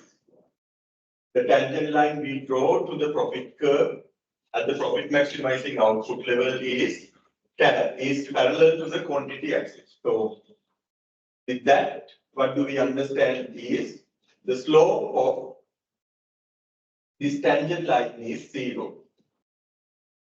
Slope is 0. The slope of profit curve is marginal profit. So when profit is maximum, marginal profit is zero. Profit is maximum, marginal profit is zero. So before marginal profit is zero, what kind of a slope we observe? We draw a tangent line to this point. It will be like this. If we draw a tangent line to this point, it will look like this. So what do we observe? What do you observe?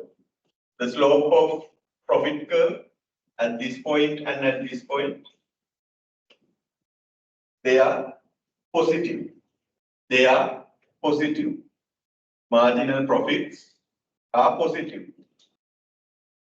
At the same time, what do you observe? The tangent lines are getting flatter. The tangent lines are getting flatter. When tangent lines are getting flatter, what is happening? Marginal profit is declining. Marginal profit is declining. Before reaching the profit maximizing output level, where marginal profit is zero, when we observe marginal profits, we observe marginal profits are positive, but marginal profits are declining. They are positive but declining. The marginal profit is the slope of marginal profit is the slope of profit curve. And after the profit maximizing output level, what do we observe? If we draw a tangent line to this point, and if we draw a tangent line to this point, they are negatively slope. They are negatively slope.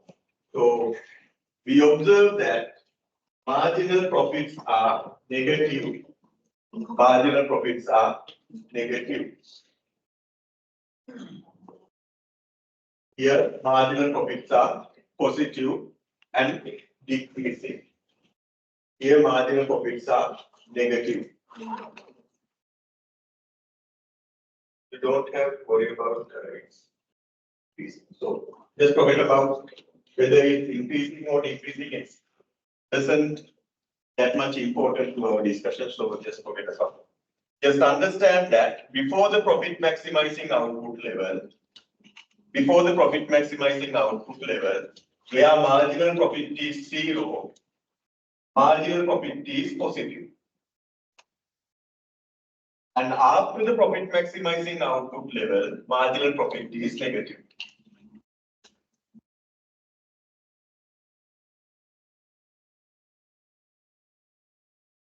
So marginal profit is positive, and then marginal profit becomes zero,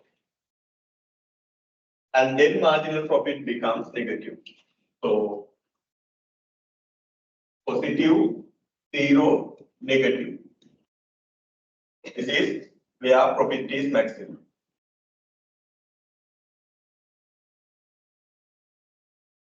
Positive, then it becomes zero at the profit maximizing output level, and it becomes negative. Profit curve increases. Profit curve increases. That's why we have a positive marginal profit, and then it reaches the profit maximizing output level where marginal profit is zero, and then profit curve starts to decline. When profit curve is declining, marginal profit is negative.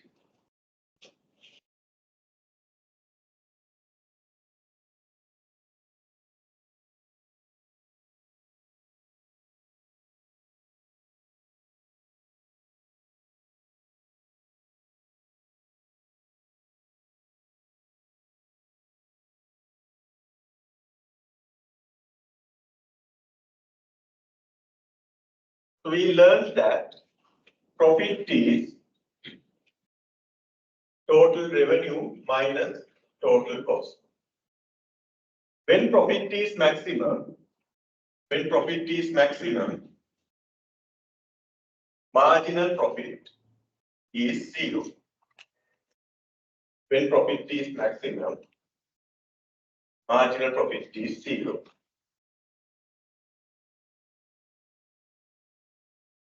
If we take marginal profit is what? Slope of profit curve. If we take the slope of total revenue curve,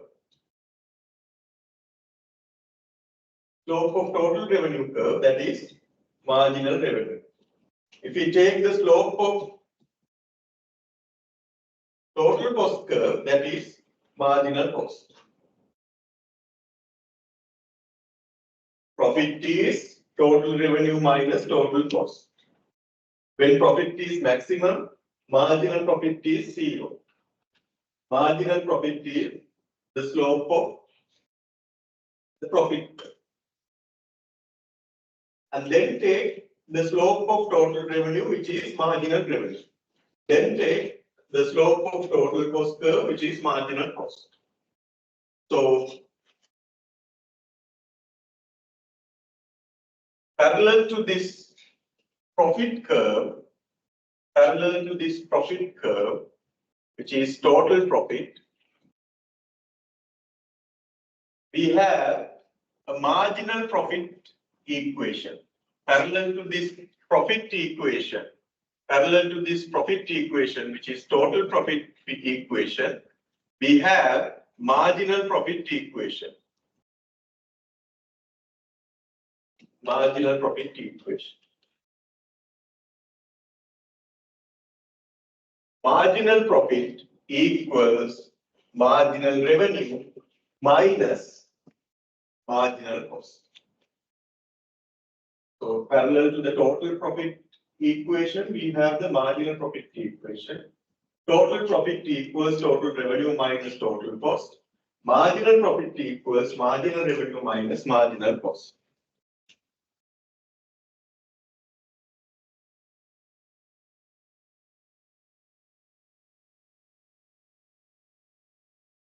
We observe that when profit is maximum, marginal profit is 0 and marginal revenue and marginal cost are also the same. They are also equal.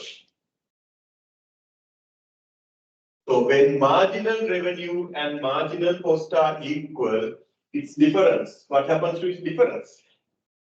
When marginal revenue and marginal cost are equal, what happens to its difference? Its difference is 0. When the two values are the same, its difference is MR minus MC is 0. So that is how we prove how MR equals MC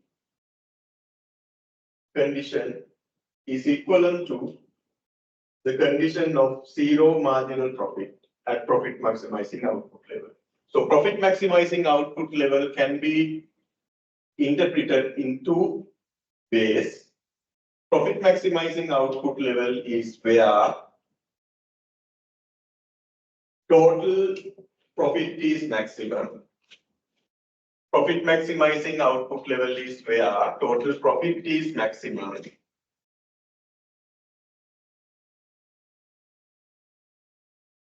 That is approach 1.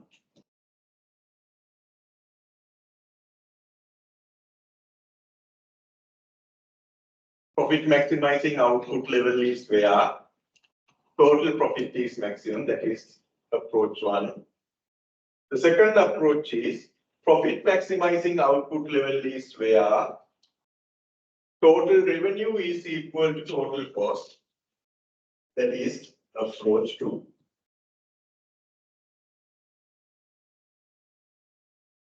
Approach 1 is profit maximizing output level is where total profit is maximum. The second approach is profit maximizing output level is where marginal revenue is equal to marginal cost, or equivalently where marginal profit is zero. The second approach has two interpretations. Second approach, either we can interpret as where MR equals MC or where marginal profit is zero. Both are equal according to this explanation. Marginal profit becomes zero only when marginal revenue and marginal cost are equal. So the first approach of profit maximization is profit maximizing output level is where total profit is maximum. The second approach is profit maximizing output level is where marginal revenue is equal to marginal cost or where marginal profit is equal to zero. So we have two approaches. The second approach has two interpretations. So the first approach is the total approach. The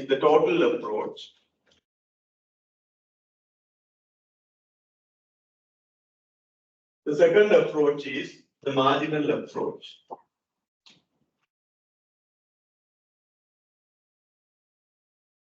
Second approach is the marginal approach. In total approach, we find the gap between total revenue and total cost.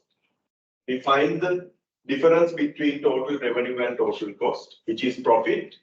And then we find where profit is maximum. In marginal approach, we find where marginal revenue is equal to marginal cost. In the second approach, we find where marginal cost equals to marginal revenue. Or we can find where marginal profit is zero.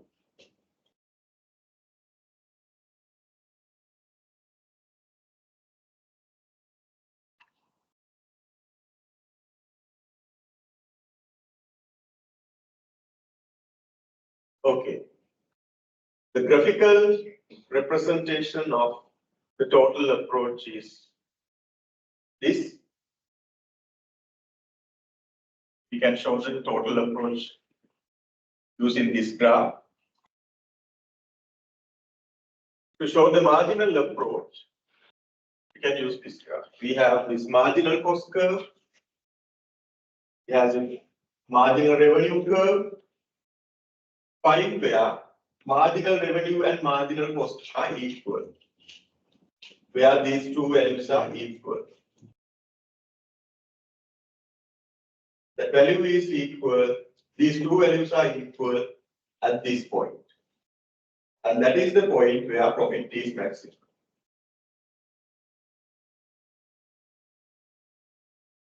We have already observed marginal cost curve takes a U shape.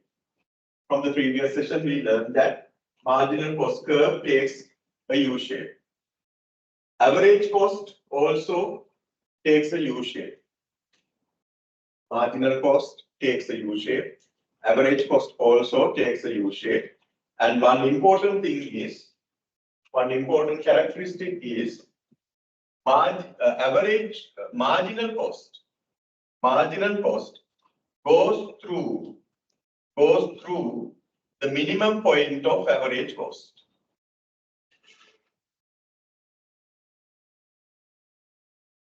The important characteristic of average cost and marginal cost is marginal cost goes through the minimum point of average cost. So we have that marginal cost and average cost curves in our figure. And we introduce this marginal revenue curve. In perfect competition,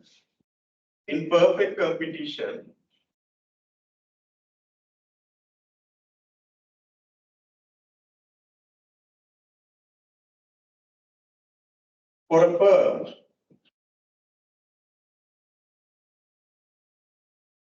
price is equal to marginal revenue. Price and marginal revenues are equal. In perfect competition, for a firm, price is fixed. Price is fixed. Price is given. price is given. So marginal revenue is also fixed because in perfect competition for a firm, price is equal to marginal revenue and price is fixed or price is given. Because of that, marginal revenue is also fixed. That's why we have this horizontal curve as the marginal revenue curve. And that is equal to the price. That is equal to the price. That is why we have a horizontal marginal revenue curve, which is equal to the price. In perfect competition for a firm, its price equal to marginal revenue. And for a perfectly competitive firm, price is given, price is fixed. Whatever the level of output, they will sell them at a fixed price. So because of that, marginal revenue is also fixed. For example, if price is fixed at 5 rupees and firm sells 10 units of output, then how much is total revenue? 5 into 10, 50. And if firm sells 11 units of output, till the price is fixed, how much is total revenue? 55. And if the firm sells 12 units of output, still the price is the same, how much is total revenue? 60. Then calculate marginal revenue values. Marginal revenue. When total revenue, when quantity increases from 10 to 11, total revenue increases by 5. So 5 divided by 1, it's 5. Marginal revenue when quantity increases from 11 to 12, total revenue increases by 5. So still it's 5 divided by 1, 5. So marginal revenue is the same. And also you observe another important thing. Marginal revenue and price are the same. Marginal revenue is the difference delta TR, change in total revenue by change in output, So here output changes by 1, here output changes by 1, here output total revenue changes by 5, here also total revenue changes by 5. So that's why we have 5 divided by 1, 5 divided by 1 in both these cases. So in both these cases, in both these quantity levels, marginal revenue is 5, which is equal to the price. So that's why we have a constant marginal revenue. Marginal revenue doesn't change depending on the quantity. When quantity increases, marginal revenue does not change. When quantity changes, marginal revenue does not change. So that's why we have a constant marginal revenue, which is equal to the constant price. Okay, that is a characteristic of perfect competition. So these curves are given for the perfect competition. This is the marginal revenue curve for a perfectly competitive firm. This is marginal cost curve for a perfectly competitive firm. This is average cost for a perfectly competitive firm. According to the marginal approach of profit maximization,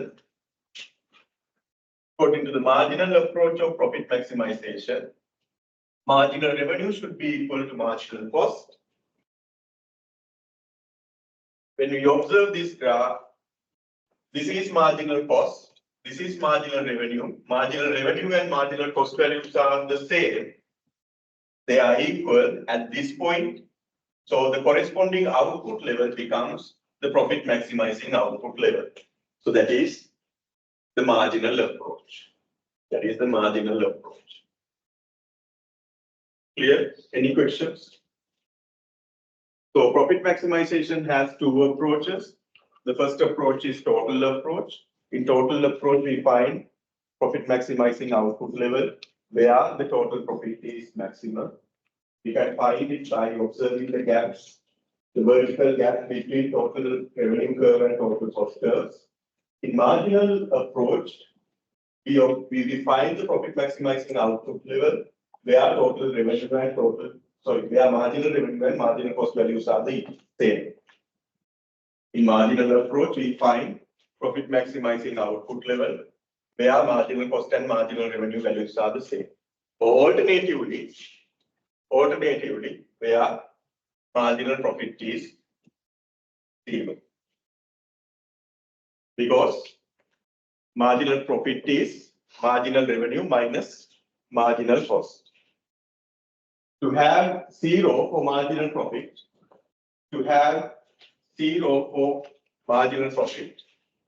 marginal revenue should be equal to marginal cost. Then only marginal profit will be the same, be zero, because marginal profit is marginal revenue minus marginal cost. When marginal revenue and marginal cost values are equal, marginal profit will be zero because marginal profit is marginal revenue minus marginal cost. Questions?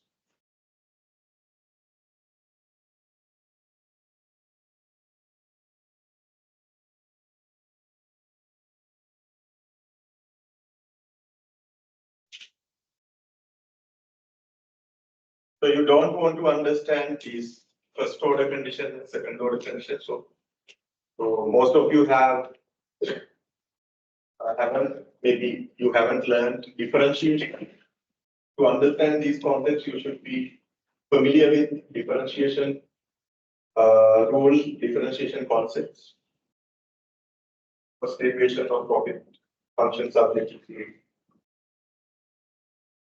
Don't worry about these two conditions, okay? Because it will be advanced for you to discuss these two conditions with the support of differentiation.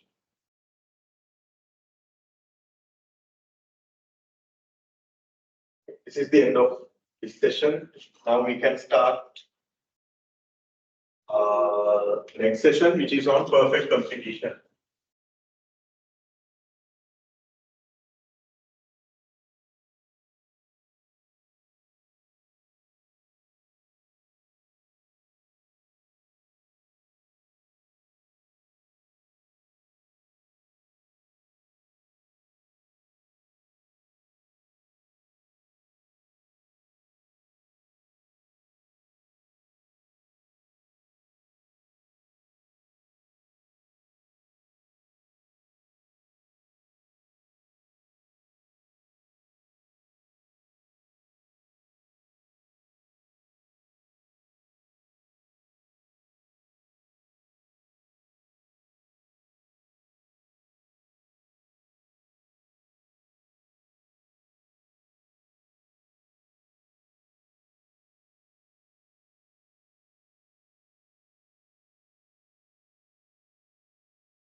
From this session onwards, we will be discussing market structures.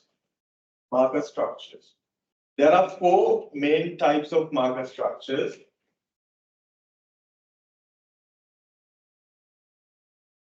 Perfect competition,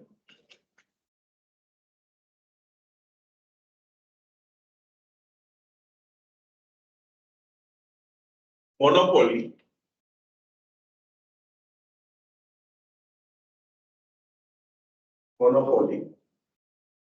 monopolistic competition,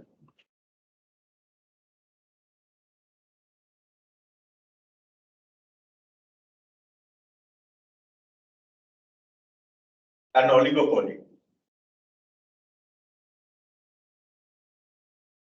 Have you learned market structures before in any course?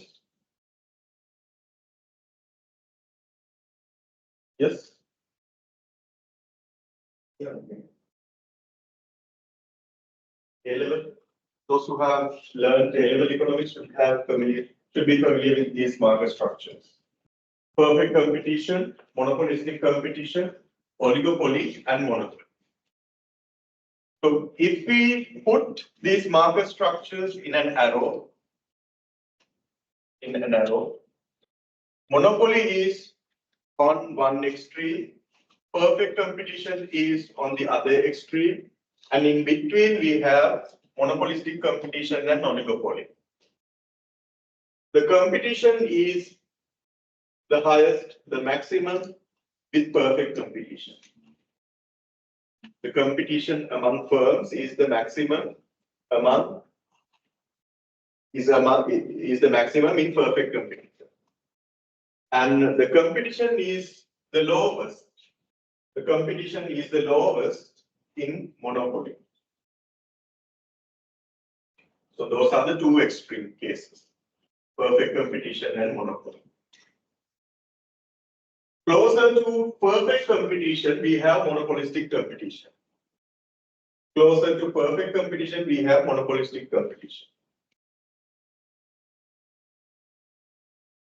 The competitiveness among firms is higher in monopolistic competition than in oligopoly or monopoly.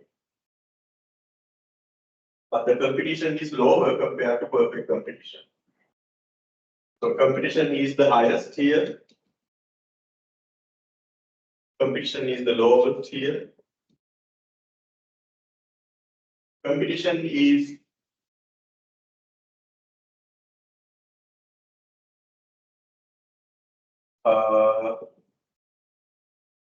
higher in monopolistic competition. Competition is higher in monopolistic competition than in oligopoly or monopoly.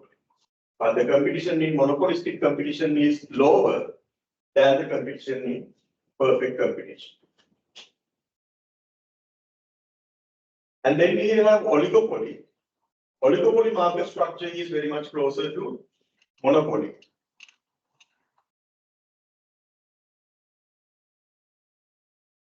The competition in oligopoly is higher than monopoly, but lower than in monopolistic competition. So that is how we can introduce the four market structures in terms of competition. If we put them on an arrow, on one extreme we have perfect competition, and on the other extreme we have monopoly. Oligopoly market structure is closer to monopoly. Monopolistic competition is closer to perfect competition in terms of competition among the firms.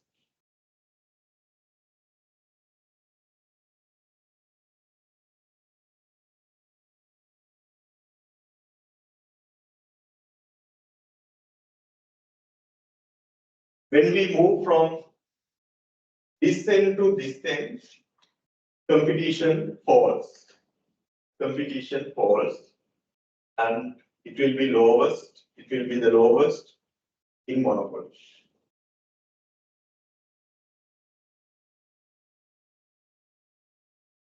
Okay.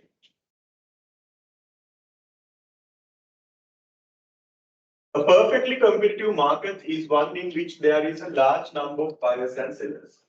So one of the major characteristics of perfect competition is in a perfectly competitive market, there are large number of buyers and sellers.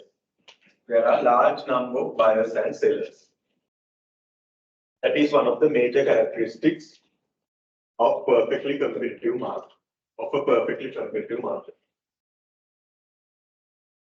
Also, in perfectly competitive market, the products are homogeneous.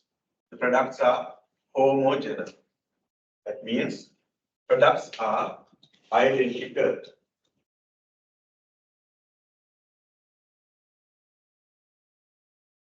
Products produced by each firm are identical. There are no differences. There are no differences among the products produced by the firms. All products are equal.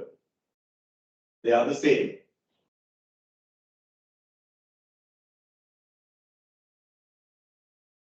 And another characteristic is neither a seller nor a buyer has any control over the price of the product. So sellers or buyers cannot control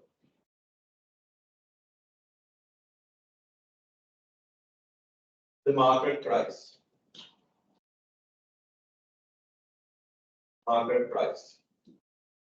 In perfect competition, sellers can't control the market price. Buyers can't control the market price.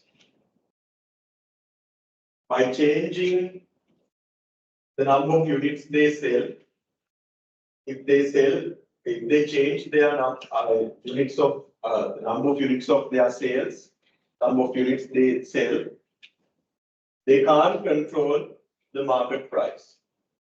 When it comes to buyers, when they change number of units they buy, when they change number of units they buy, they can't control the market price. So by altering the sales volume, sellers can't control the market price. By altering the number of units bought by the buyers, they can't control the market price.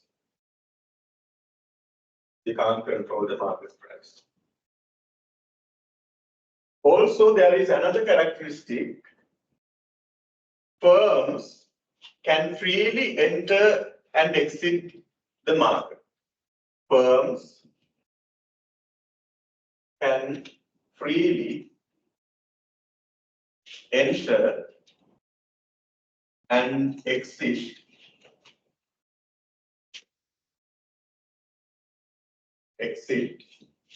the market.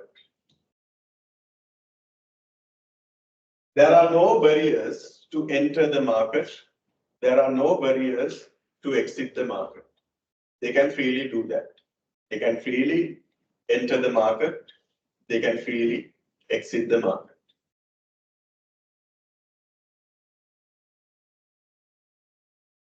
So perfect competition has four major characteristics. One is there are large number of buyers and sellers. The second characteristic is products are homogeneous. Products are identical. The third characteristic is sellers and buyers do not have any power to control the market price. They do not have any power to control the market price. And the fourth key characteristic of perfect competition is firms can freely enter and exit the market. They can freely enter and exit the market. So assume you are planning to establish a higher education institute. So at the moment, you are not a part of higher education market.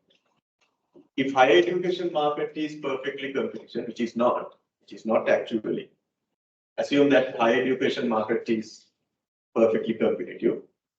If higher education market is perfectly competitive, you can freely enter the market and establish a higher education institute.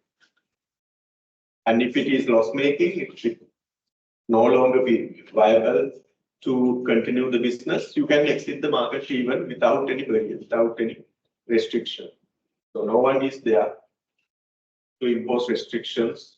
If you want to exit, you can freely do so. It's an extreme market structure. In real world, we rarely observe perfectly competitive markets.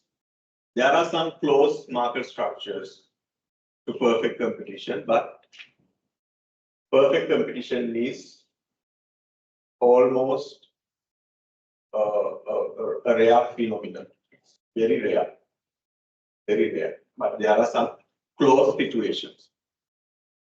There are some closed situations to perfect competition.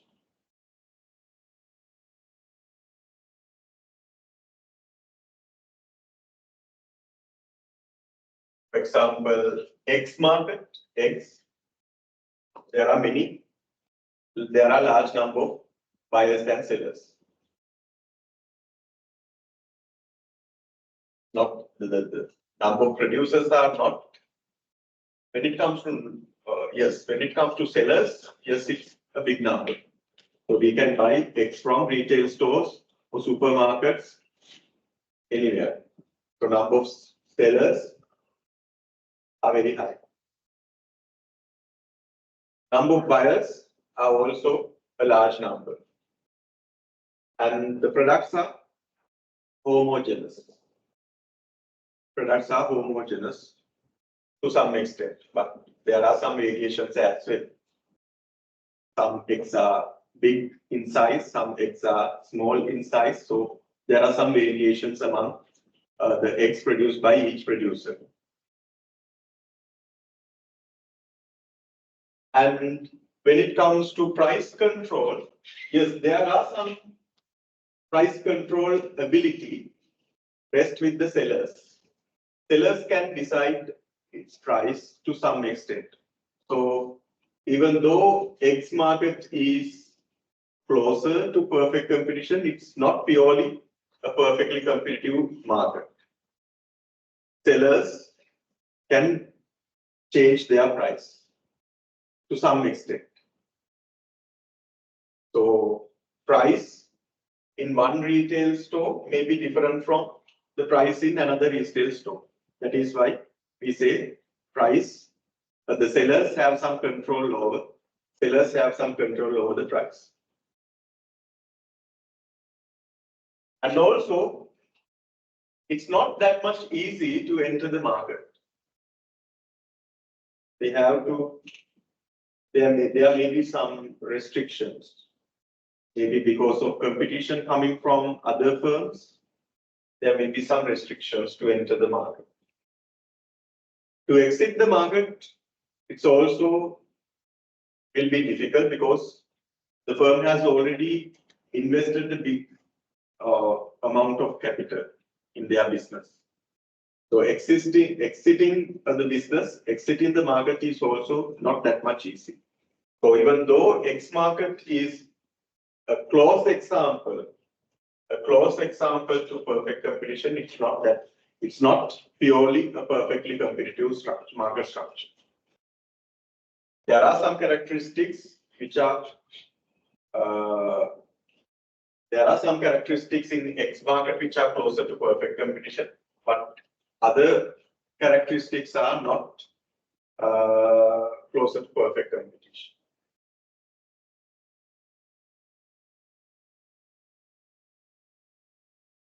Yes. Perfect information on price and rules. That is another characteristic of perfect competition. We didn't take that in the previous slide. So these are the four main features. You can add that part also. Actually, this part, neither seller nor the buyer has control on the price. It comes from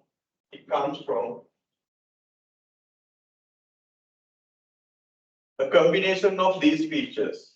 There are a large number of buyers, the products are homogeneous, and they have perfect information. So as a combination of these features, buyers and sellers can't control the price.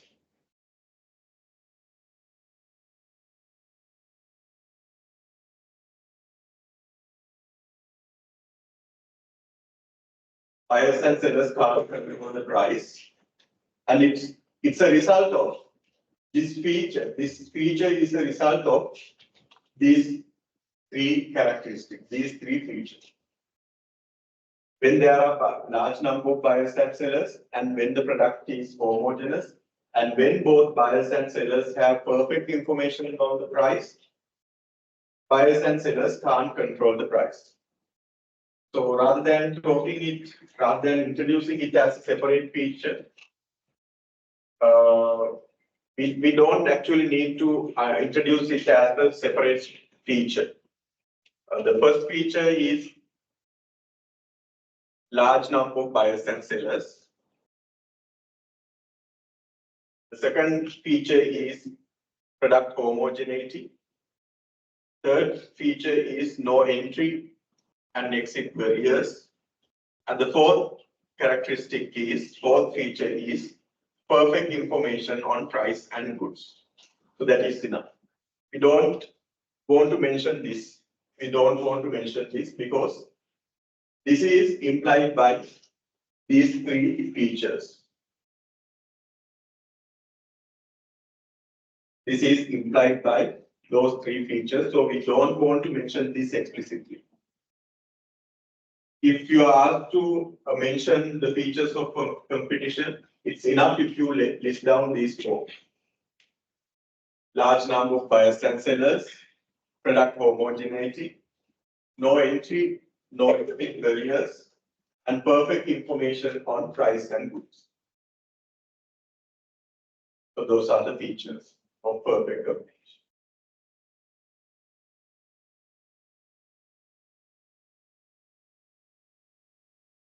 Okay, this is about the demand curve for an individual.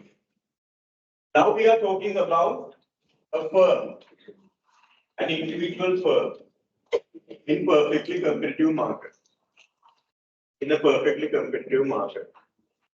So the first picture is about the market.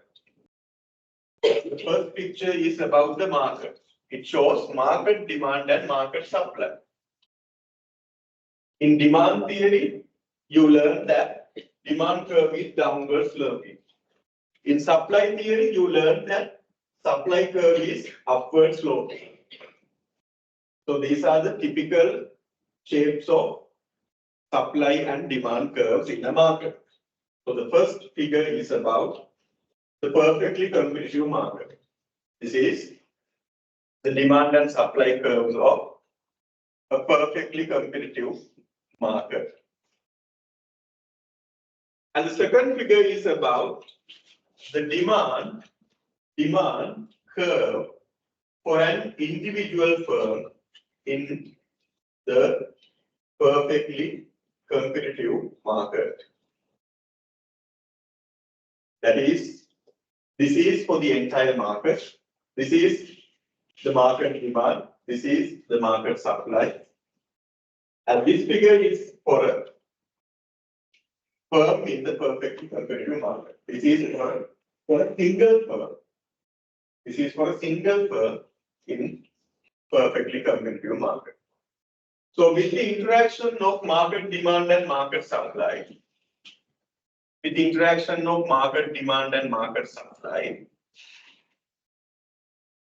market price is determined. Market price is determined. So this is equilibrium price.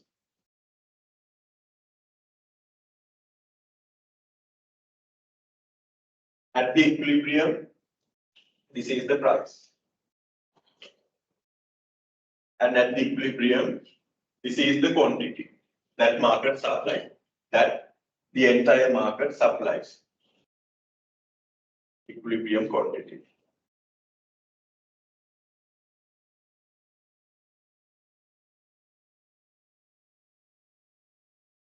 We can label it as P star, and we can label this as Q star. So with the interaction of market demand and market supply, equilibrium market price is determined. Equilibrium market price is determined. As a feature as a sub feature, not a main feature, as a sub feature, we learned that buyers and sellers don't have control over the price. Buyers and sellers don't have control over the price. So in the next slide, we are talking about a single firm. The firm is a supplier. Firm is a supplier or seller. The seller. So seller does not have the control over the price determined in the market. Seller does not have control over the price determined in the market.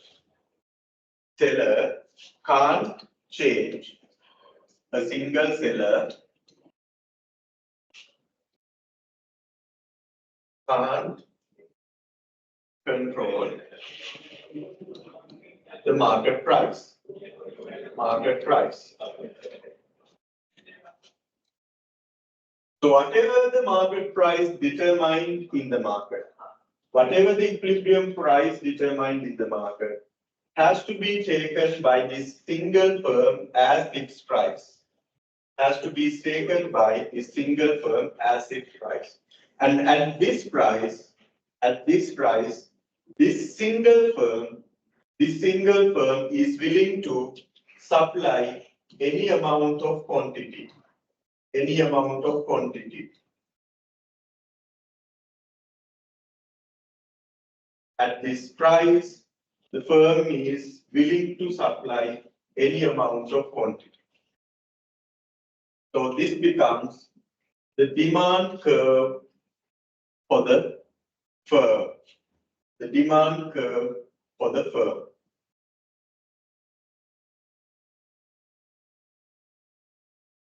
Whatever the amount, whatever the quantities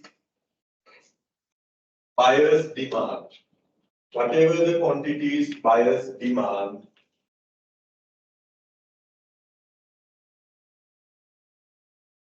the firm is able to provide them.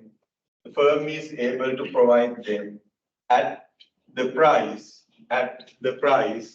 which is determined in the market.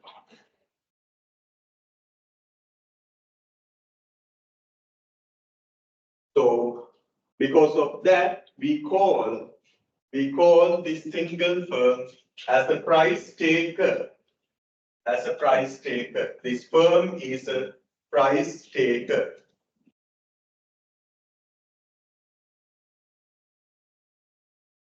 They can't, this single firm, this individual firm can't control the price. Instead, the firm has to take whatever the equilibrium price determined in the market as its price.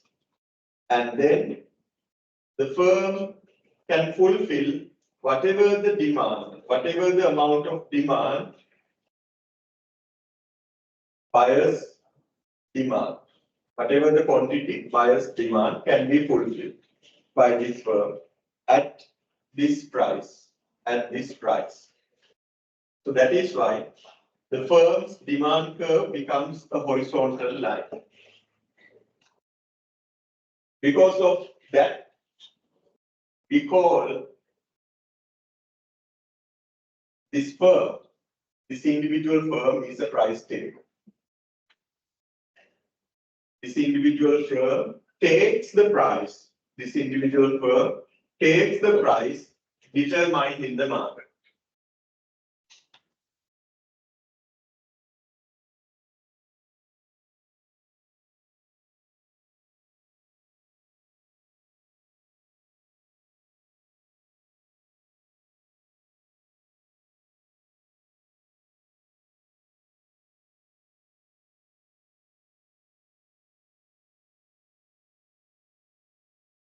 So in perfectly competitive market, single firms are, individual firms are price takers. Price takers. They have to follow the price determined in the market. They are price takers because there are many number of sellers in the market and there are many number of buyers in the market. There are large number of sellers and there are large number of buyers in the market.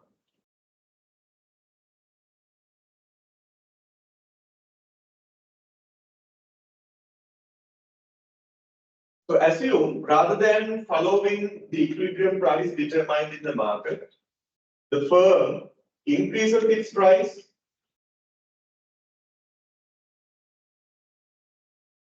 rather than following the equilibrium price determined in the market, the firm increases.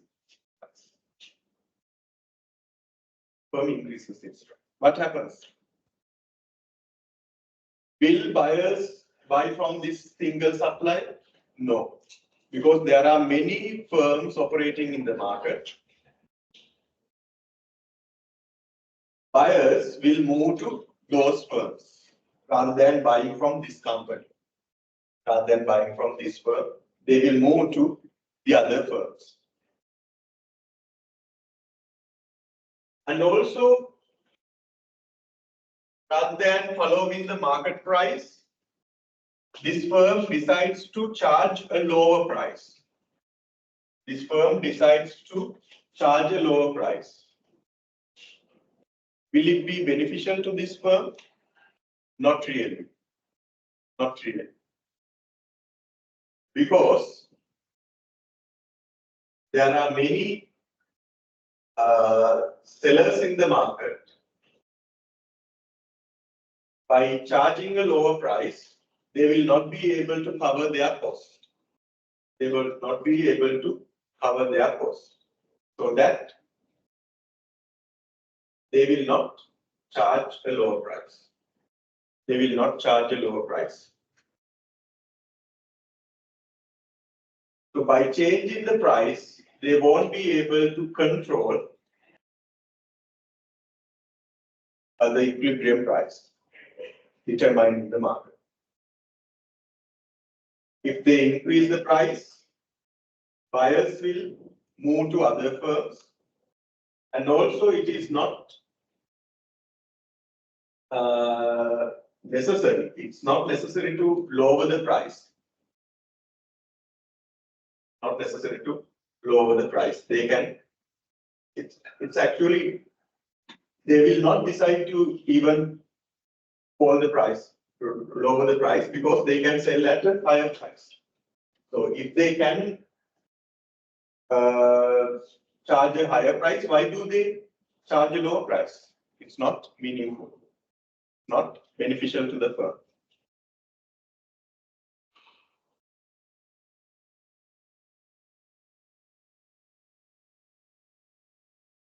Okay, next we are about to discuss short-run equilibrium of the firm. Short-run equilibrium. Again, short-run equilibrium is profit maximization. We are deciding profit maximizing output. Q star. Q star for a firm. So to distinguish between markets and firms, we use different notations. For the market, we use capital Q. For the firms, we use simple Q. Okay. Capital Q is for the market. Simple Q is for a firm. So here we are going to find profit maximizing output level.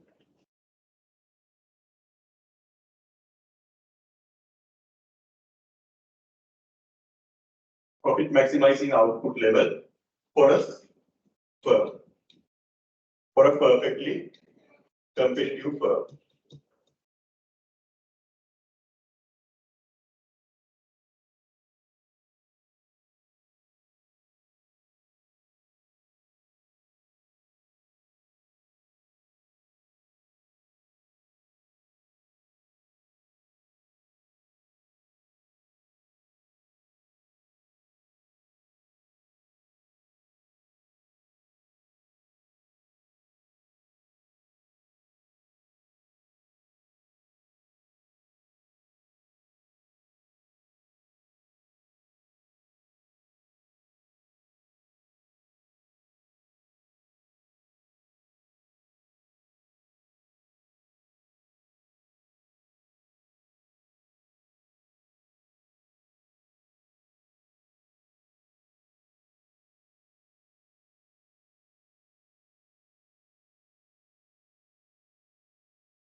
So to add something more to this situation, why don't perfectly competitive firms lower their price? Why don't perfectly competitive firms lower their price is at the market price. At the market price, they can sell any quantity.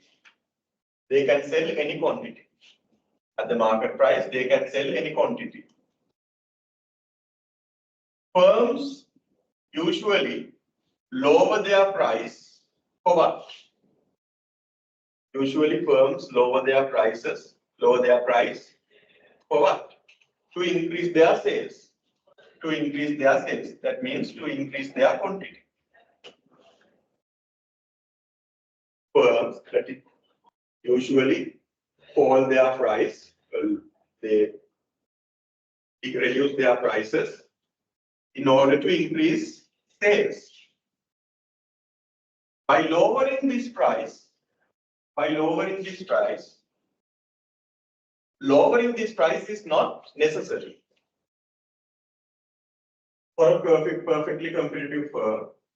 For the perfectly competitive firm, lowering the price is not necessary. Not necessary. Because at the prevailing price, at the prevailing market price, they can sell any quantity. They can sell any quantity.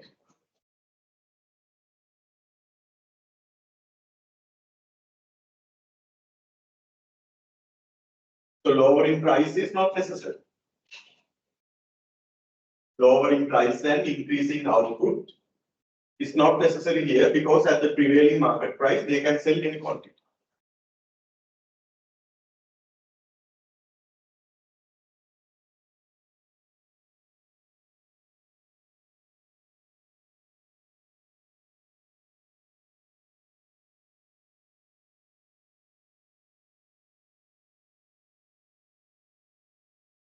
Okay. Now we are going to find profit maximizing output level for a firm, which is Q star. It can be done in two ways, as we discussed short while ago. There are two approaches for profit maximization. One is total approach and marginal approach. In total approach, we find the profit maximizing output level where the difference between total cost and total revenue is the maximum. Where the total the difference between total cost and the total revenue is maximum.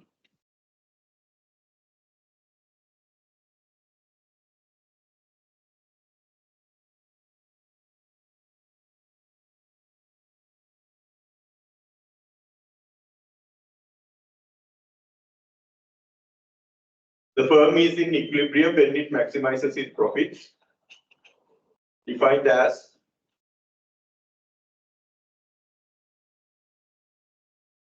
the maximum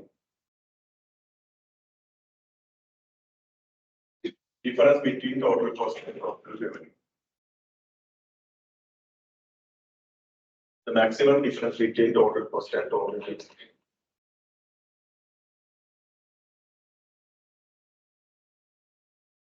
That is where the vertical gap is the maximum.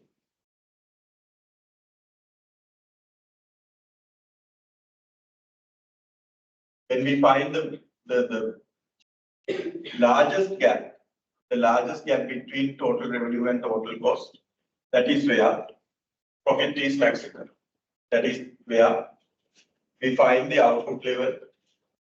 That is where we find the output level. Where profit is maximum. In other words, that is the equilibrium output level. Equilibrium output level.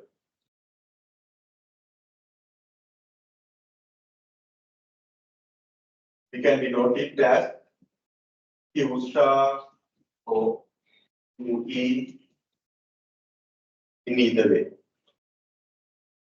Notation doesn't matter, but anyhow, you should be able to distinguish that It is the profit maximizing output level, or that is the equilibrium output level.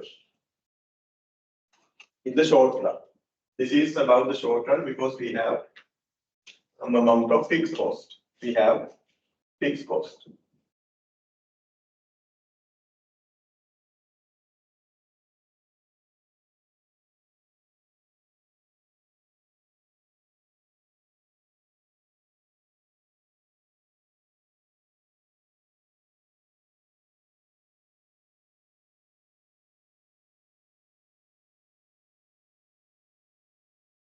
So this picture is about profit maximization in the short run.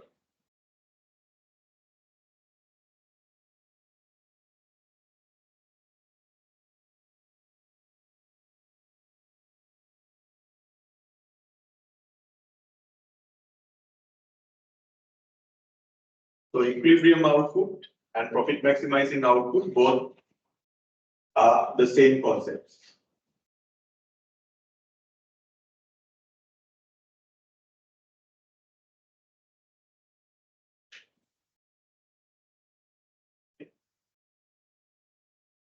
The marginal approach is we find the profit maximizing output level where marginal revenue is equal to marginal cost. Marginal revenue is equal to margin. That is condition 1. In the previous session, we discussed this condition only. There is another condition that should be followed, that should be satisfied.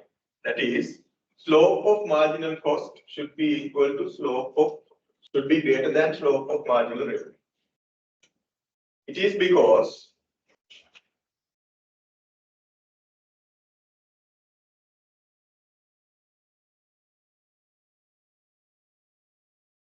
so this is almost the same figure we observed, we discussed in the previous session.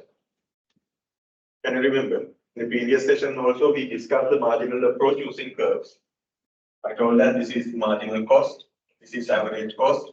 Marginal cost goes through the minimum point of average cost, and we have a fixed marginal revenue curve,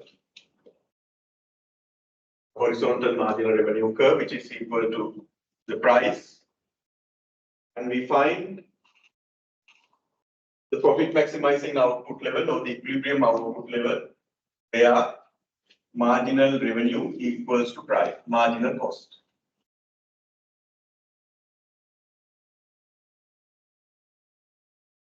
So that point is here. Marginal revenue and marginal cost are equal here. That is the profit. That is where profit is maximum. That is where we find the profit maximizing output level or equilibrium output level.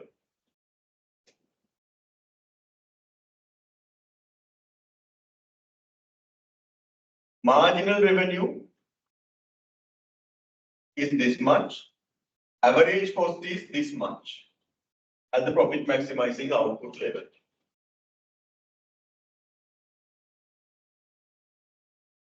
At profit maximizing output level, marginal revenue is this much. Average cost is this much.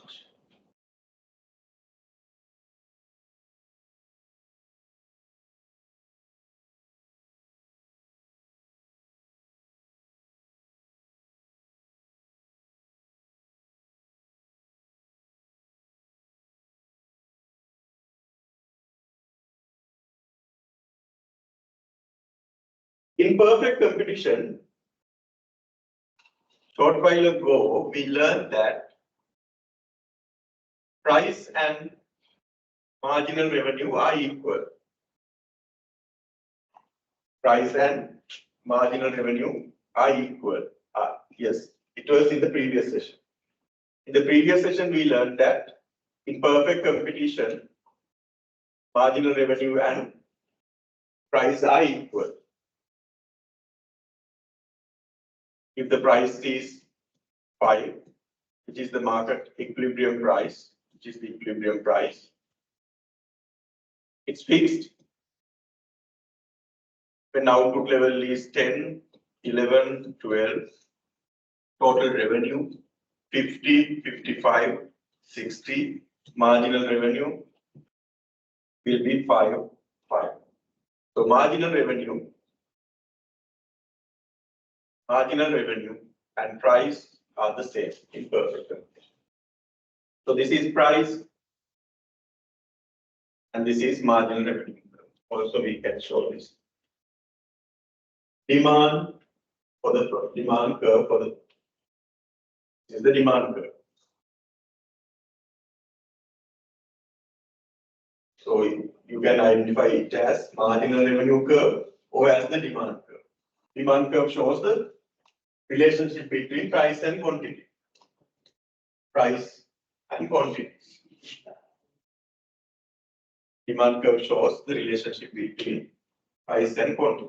So in that sense, this line becomes this curve, this vertical, this horizontal curve itself becomes the demand curve of the firm.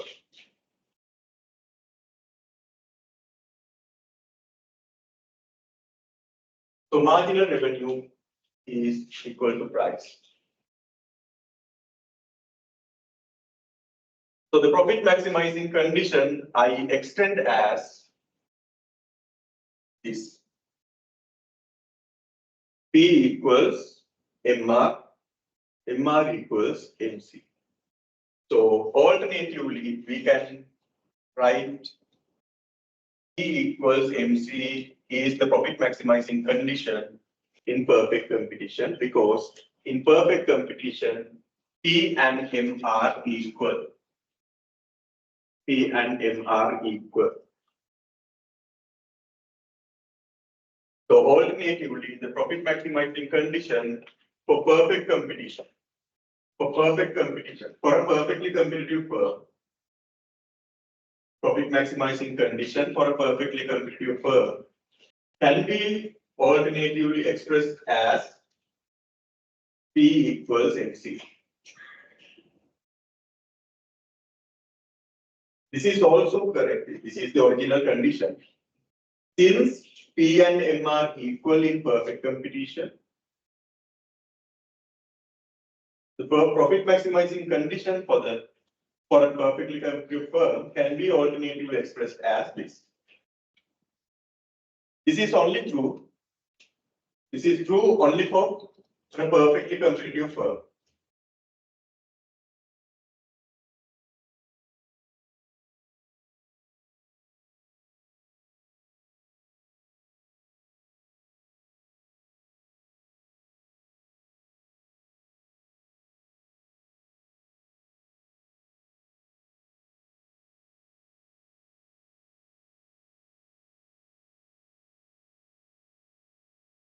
This is not true for firms in other market structures.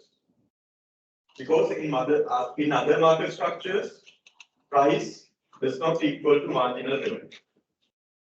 In other market structures, price is not equal to marginal revenue. Only in perfectly competitive market structure, for a firm, marginal revenue and price are equal.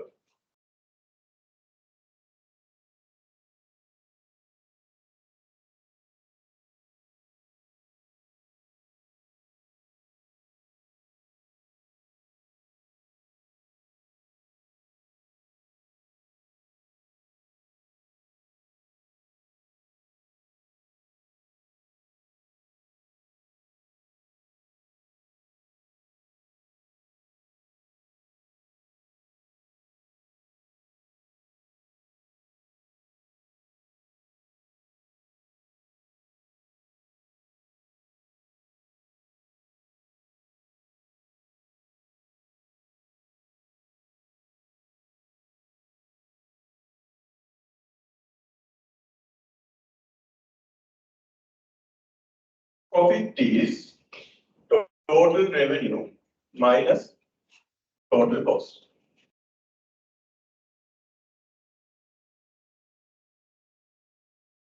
Before that, I should mention, again assume equilibrium price is 5. And when firm sells 10 units, 11 units, and 12 units, total revenue will be 50, 55, 60.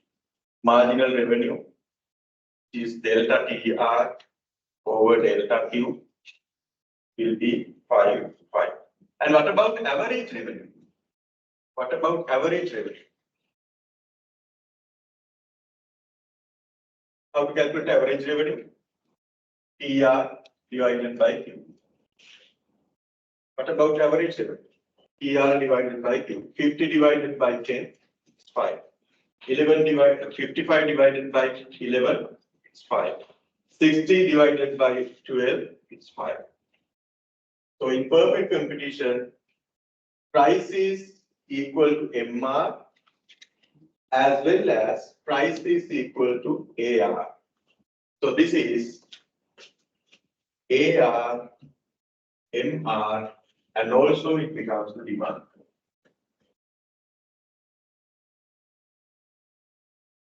This curve, this horizontal curve, is marginal revenue. At the same time, it becomes the average revenue. At the same time, it becomes the demand curve for the firm. It shows the relationship between quantity demanded by buyers and the price. That's why we identify it as the demand curve. So in perfect competition, price equals to marginal revenue equals to average revenue.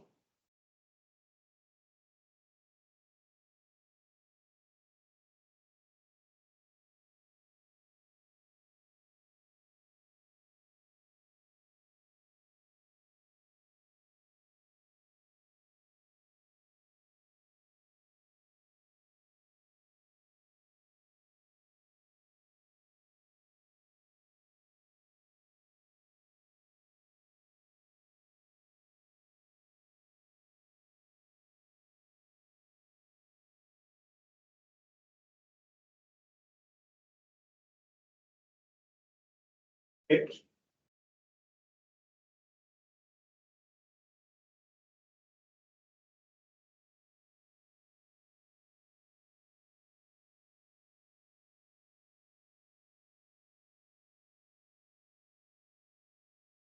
Average revenue is total revenue divided by Q. Average revenue is total revenue divided by Q. So by introducing cross multiplication here, we can rewrite this expression as TR equals AR into Q multiplied by Q. Right? Average cost is equal to total cost divided by Q. Average cost is TC divided by Q. By applying cross multiplication, we can rewrite this expression as total cost is equal to average cost into Q multiplied by Q.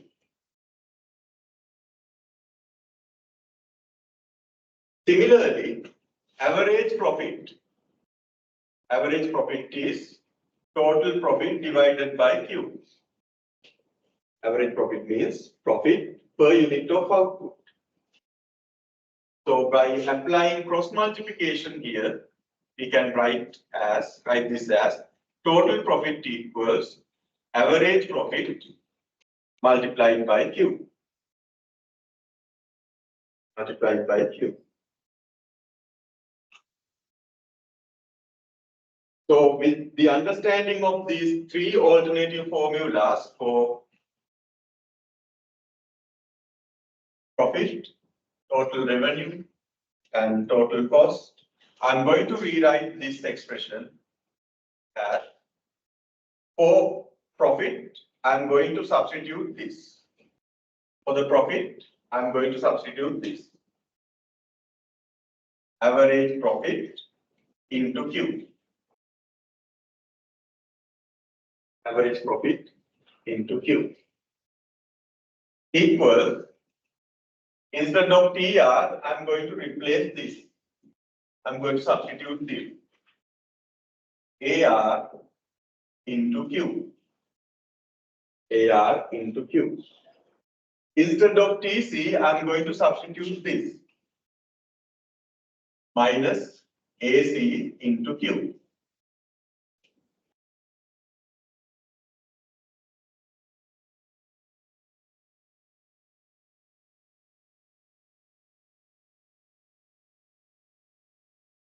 And then divide both sides by Q. Divide both sides by Q.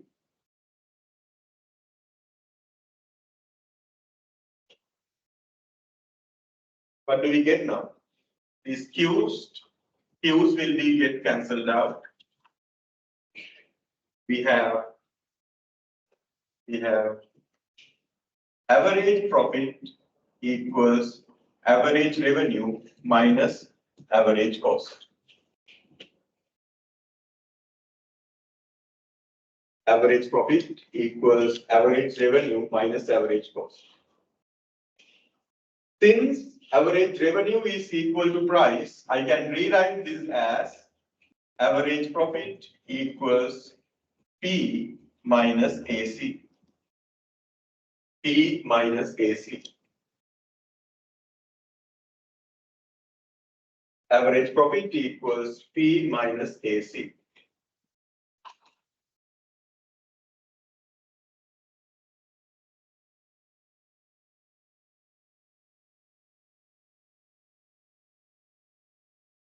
So at profit maximizing output level,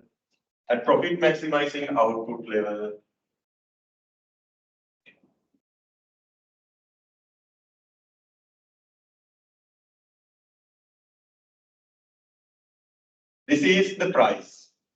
This is the price.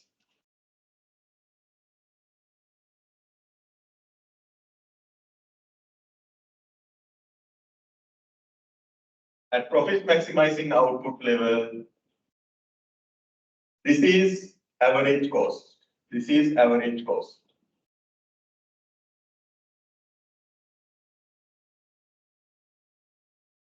And this gap between price and average cost, what is it? Average profit. Average profit.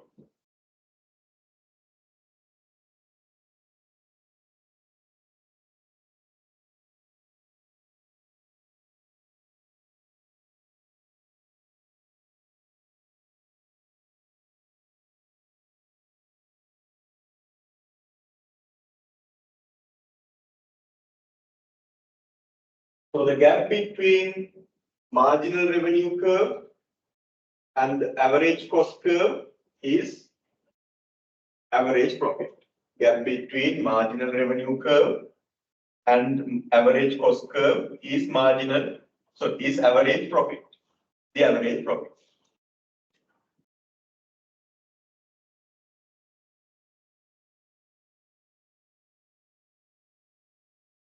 This is the price, this is the profit maximizing output level, price multiplied by profit maximizing output level. Price multiplied by profit maximizing output level. So what does this whole area tell about? Price multiplied by Q. Price multiplied by Q. That is total revenue. Total revenue. Instead of AR, we can write P. Price multiplied by Q, it's total revenue.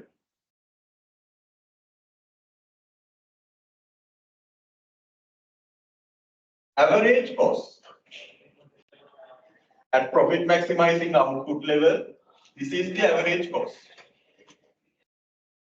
Average cost multiplied by profit maximizing output level.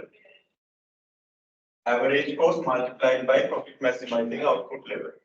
So what's this shaded area? That is total cost when profit is maximized. The shaded area in black color is total revenue at the profit maximizing output level. The black color shaded area is profit maximizing output level. Sorry, is the total revenue. This black color shaded area is the total revenue when profit is maximized. This green color shaded area is total cost when profit is maximized. Total cost when profit is maximized.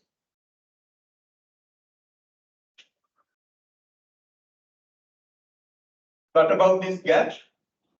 This gap is average profit. Average profit multiplied by profit maximizing output level. We understood that average profit multiplied by Q is total profit. So this is average profit when profit is maximized. Average profit multiplied by profit maximizing output level, that is the difference between black color shaded area and green color shaded area, and that is this area. That is the total profit when profit is maximized. That is the total profit when profit is maximized.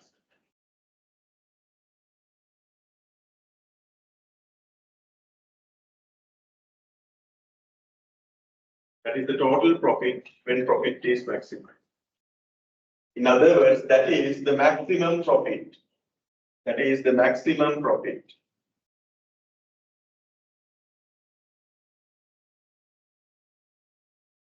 It is the gap between price and average cost at profit maximizing output level. That is the gap between price and average cost at the profit maximizing output level multiplied by profit maximizing output level. Find the gap first. Find the gap between price and average cost first, and then multiply it by profit maximizing output level. The gap is average profit multiplied by profit maximizing output level. Average profit multiplied by profit maximizing output level, that is the maximum profit. That is the maximum profit. We call it economic profit. Economic profit. Because price is higher than average cost, we get a positive profit, not negative. Negative if the gap is negative, if price is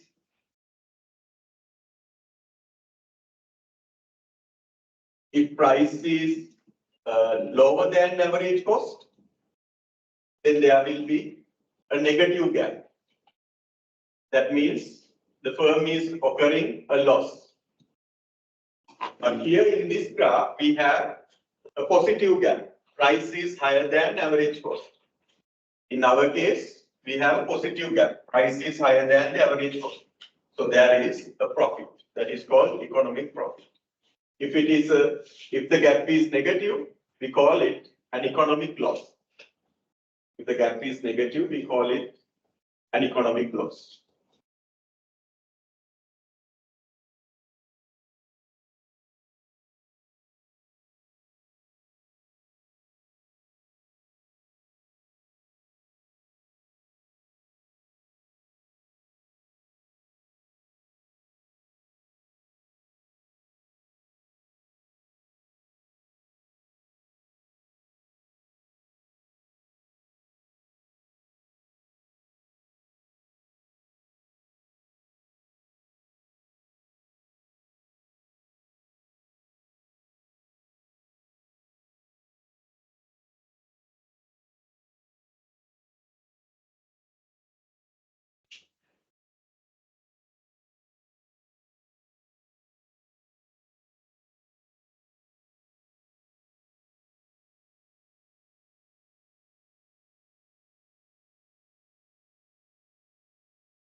Can you identify profit maximizing output level in this case? Draw this figure as it is, right? Have to have the same shapes and stay with the same type of positions. And find profit maximizing output level. And keep in mind the condition for profit maximization. It's MR equals MC.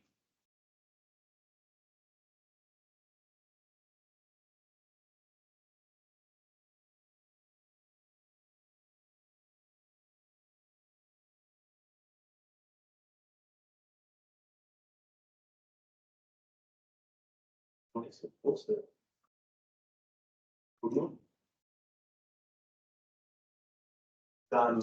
done? Done.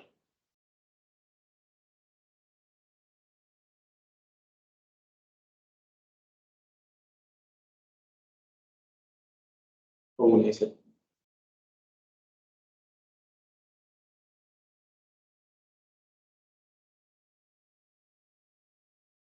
Mandar. I see. Thank you.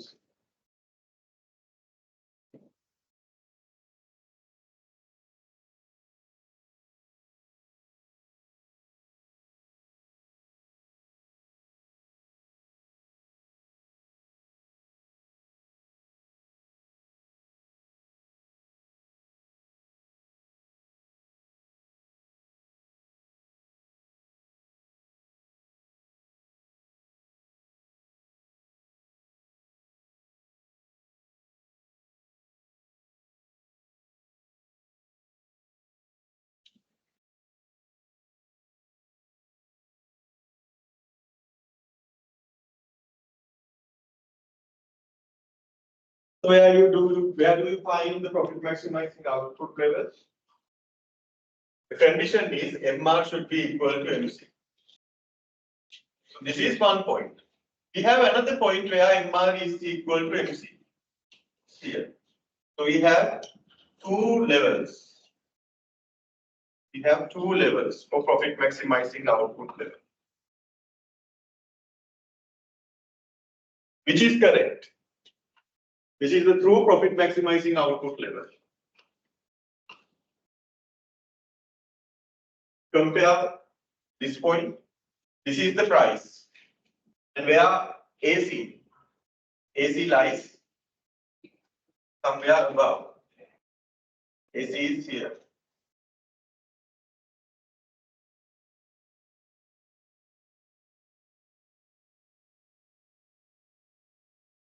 So price, when we compare price and average cost at Q1 level, which is higher, AC is higher. So is there a profit or a loss? There is a loss. There is an economic loss. Economic loss.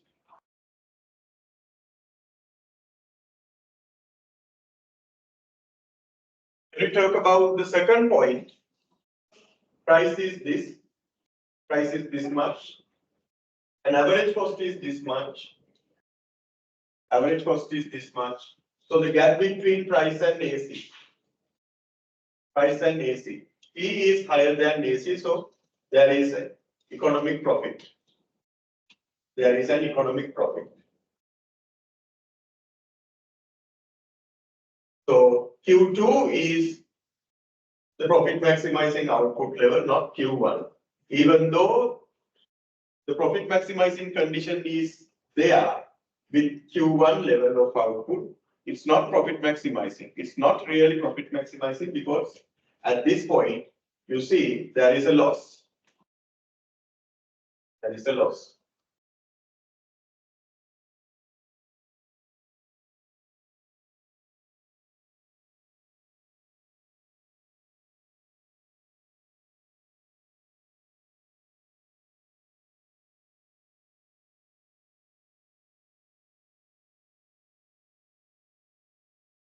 So to find the profit maximizing output level, the first condition is MR equals MC. This is necessary but not sufficient. This is necessary. This condition should be satisfied anyhow, but not the necessary condition. This is necessary but not the sufficient condition because this condition is satisfied somewhere else as well. Somewhere else as well. But at this point where this condition is satisfied, we don't see profit. We don't see a profit. So there should be another condition. There should be another condition to find the exact profit maximizing output level. To find the exact profit maximizing output level. That is the slope of MC should be higher than the slope of MR. Slope of MC should be higher than the slope of MR.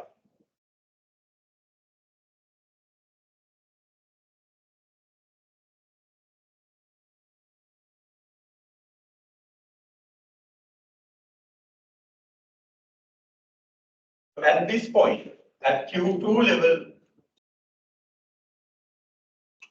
at this point, what is the slope of MR? Slope of MR, it's 0. At this point, slope of MR is 0 because MR is horizontal. MR is parallel to the quantity axis.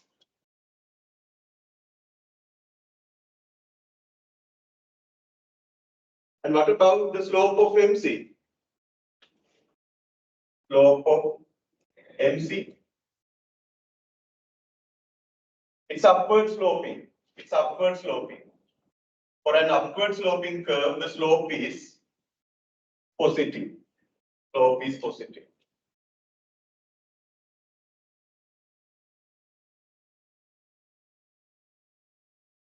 What about this point? Slope of MR is 0. Slope of MC is downward sloping here. MC is downward sloping here. Here it is upward sloping. So when downward sloping, when the MC curve is downward sloping, slope is negative. Slope is negative. So between these two situations, in which situation the second condition is satisfied? The second condition is satisfied where? Here or here? Here, because slope of MC is greater than slope of MR here. Positive value, the positive value is greater than 0. Here, positive value, or sorry, the negative value is less than 0. So the second condition is satisfied. The second condition is satisfied only here, not here.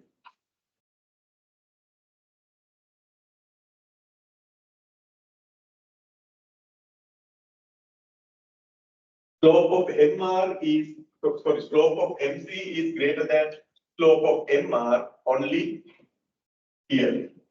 So this is the profit maximizing output level.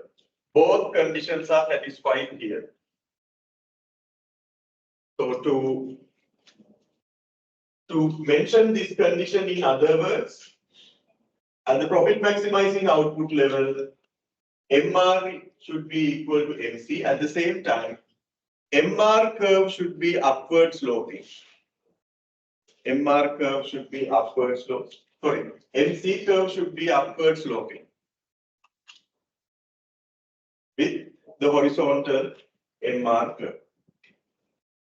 MC curve should be upward sloping with the horizontal MR curve.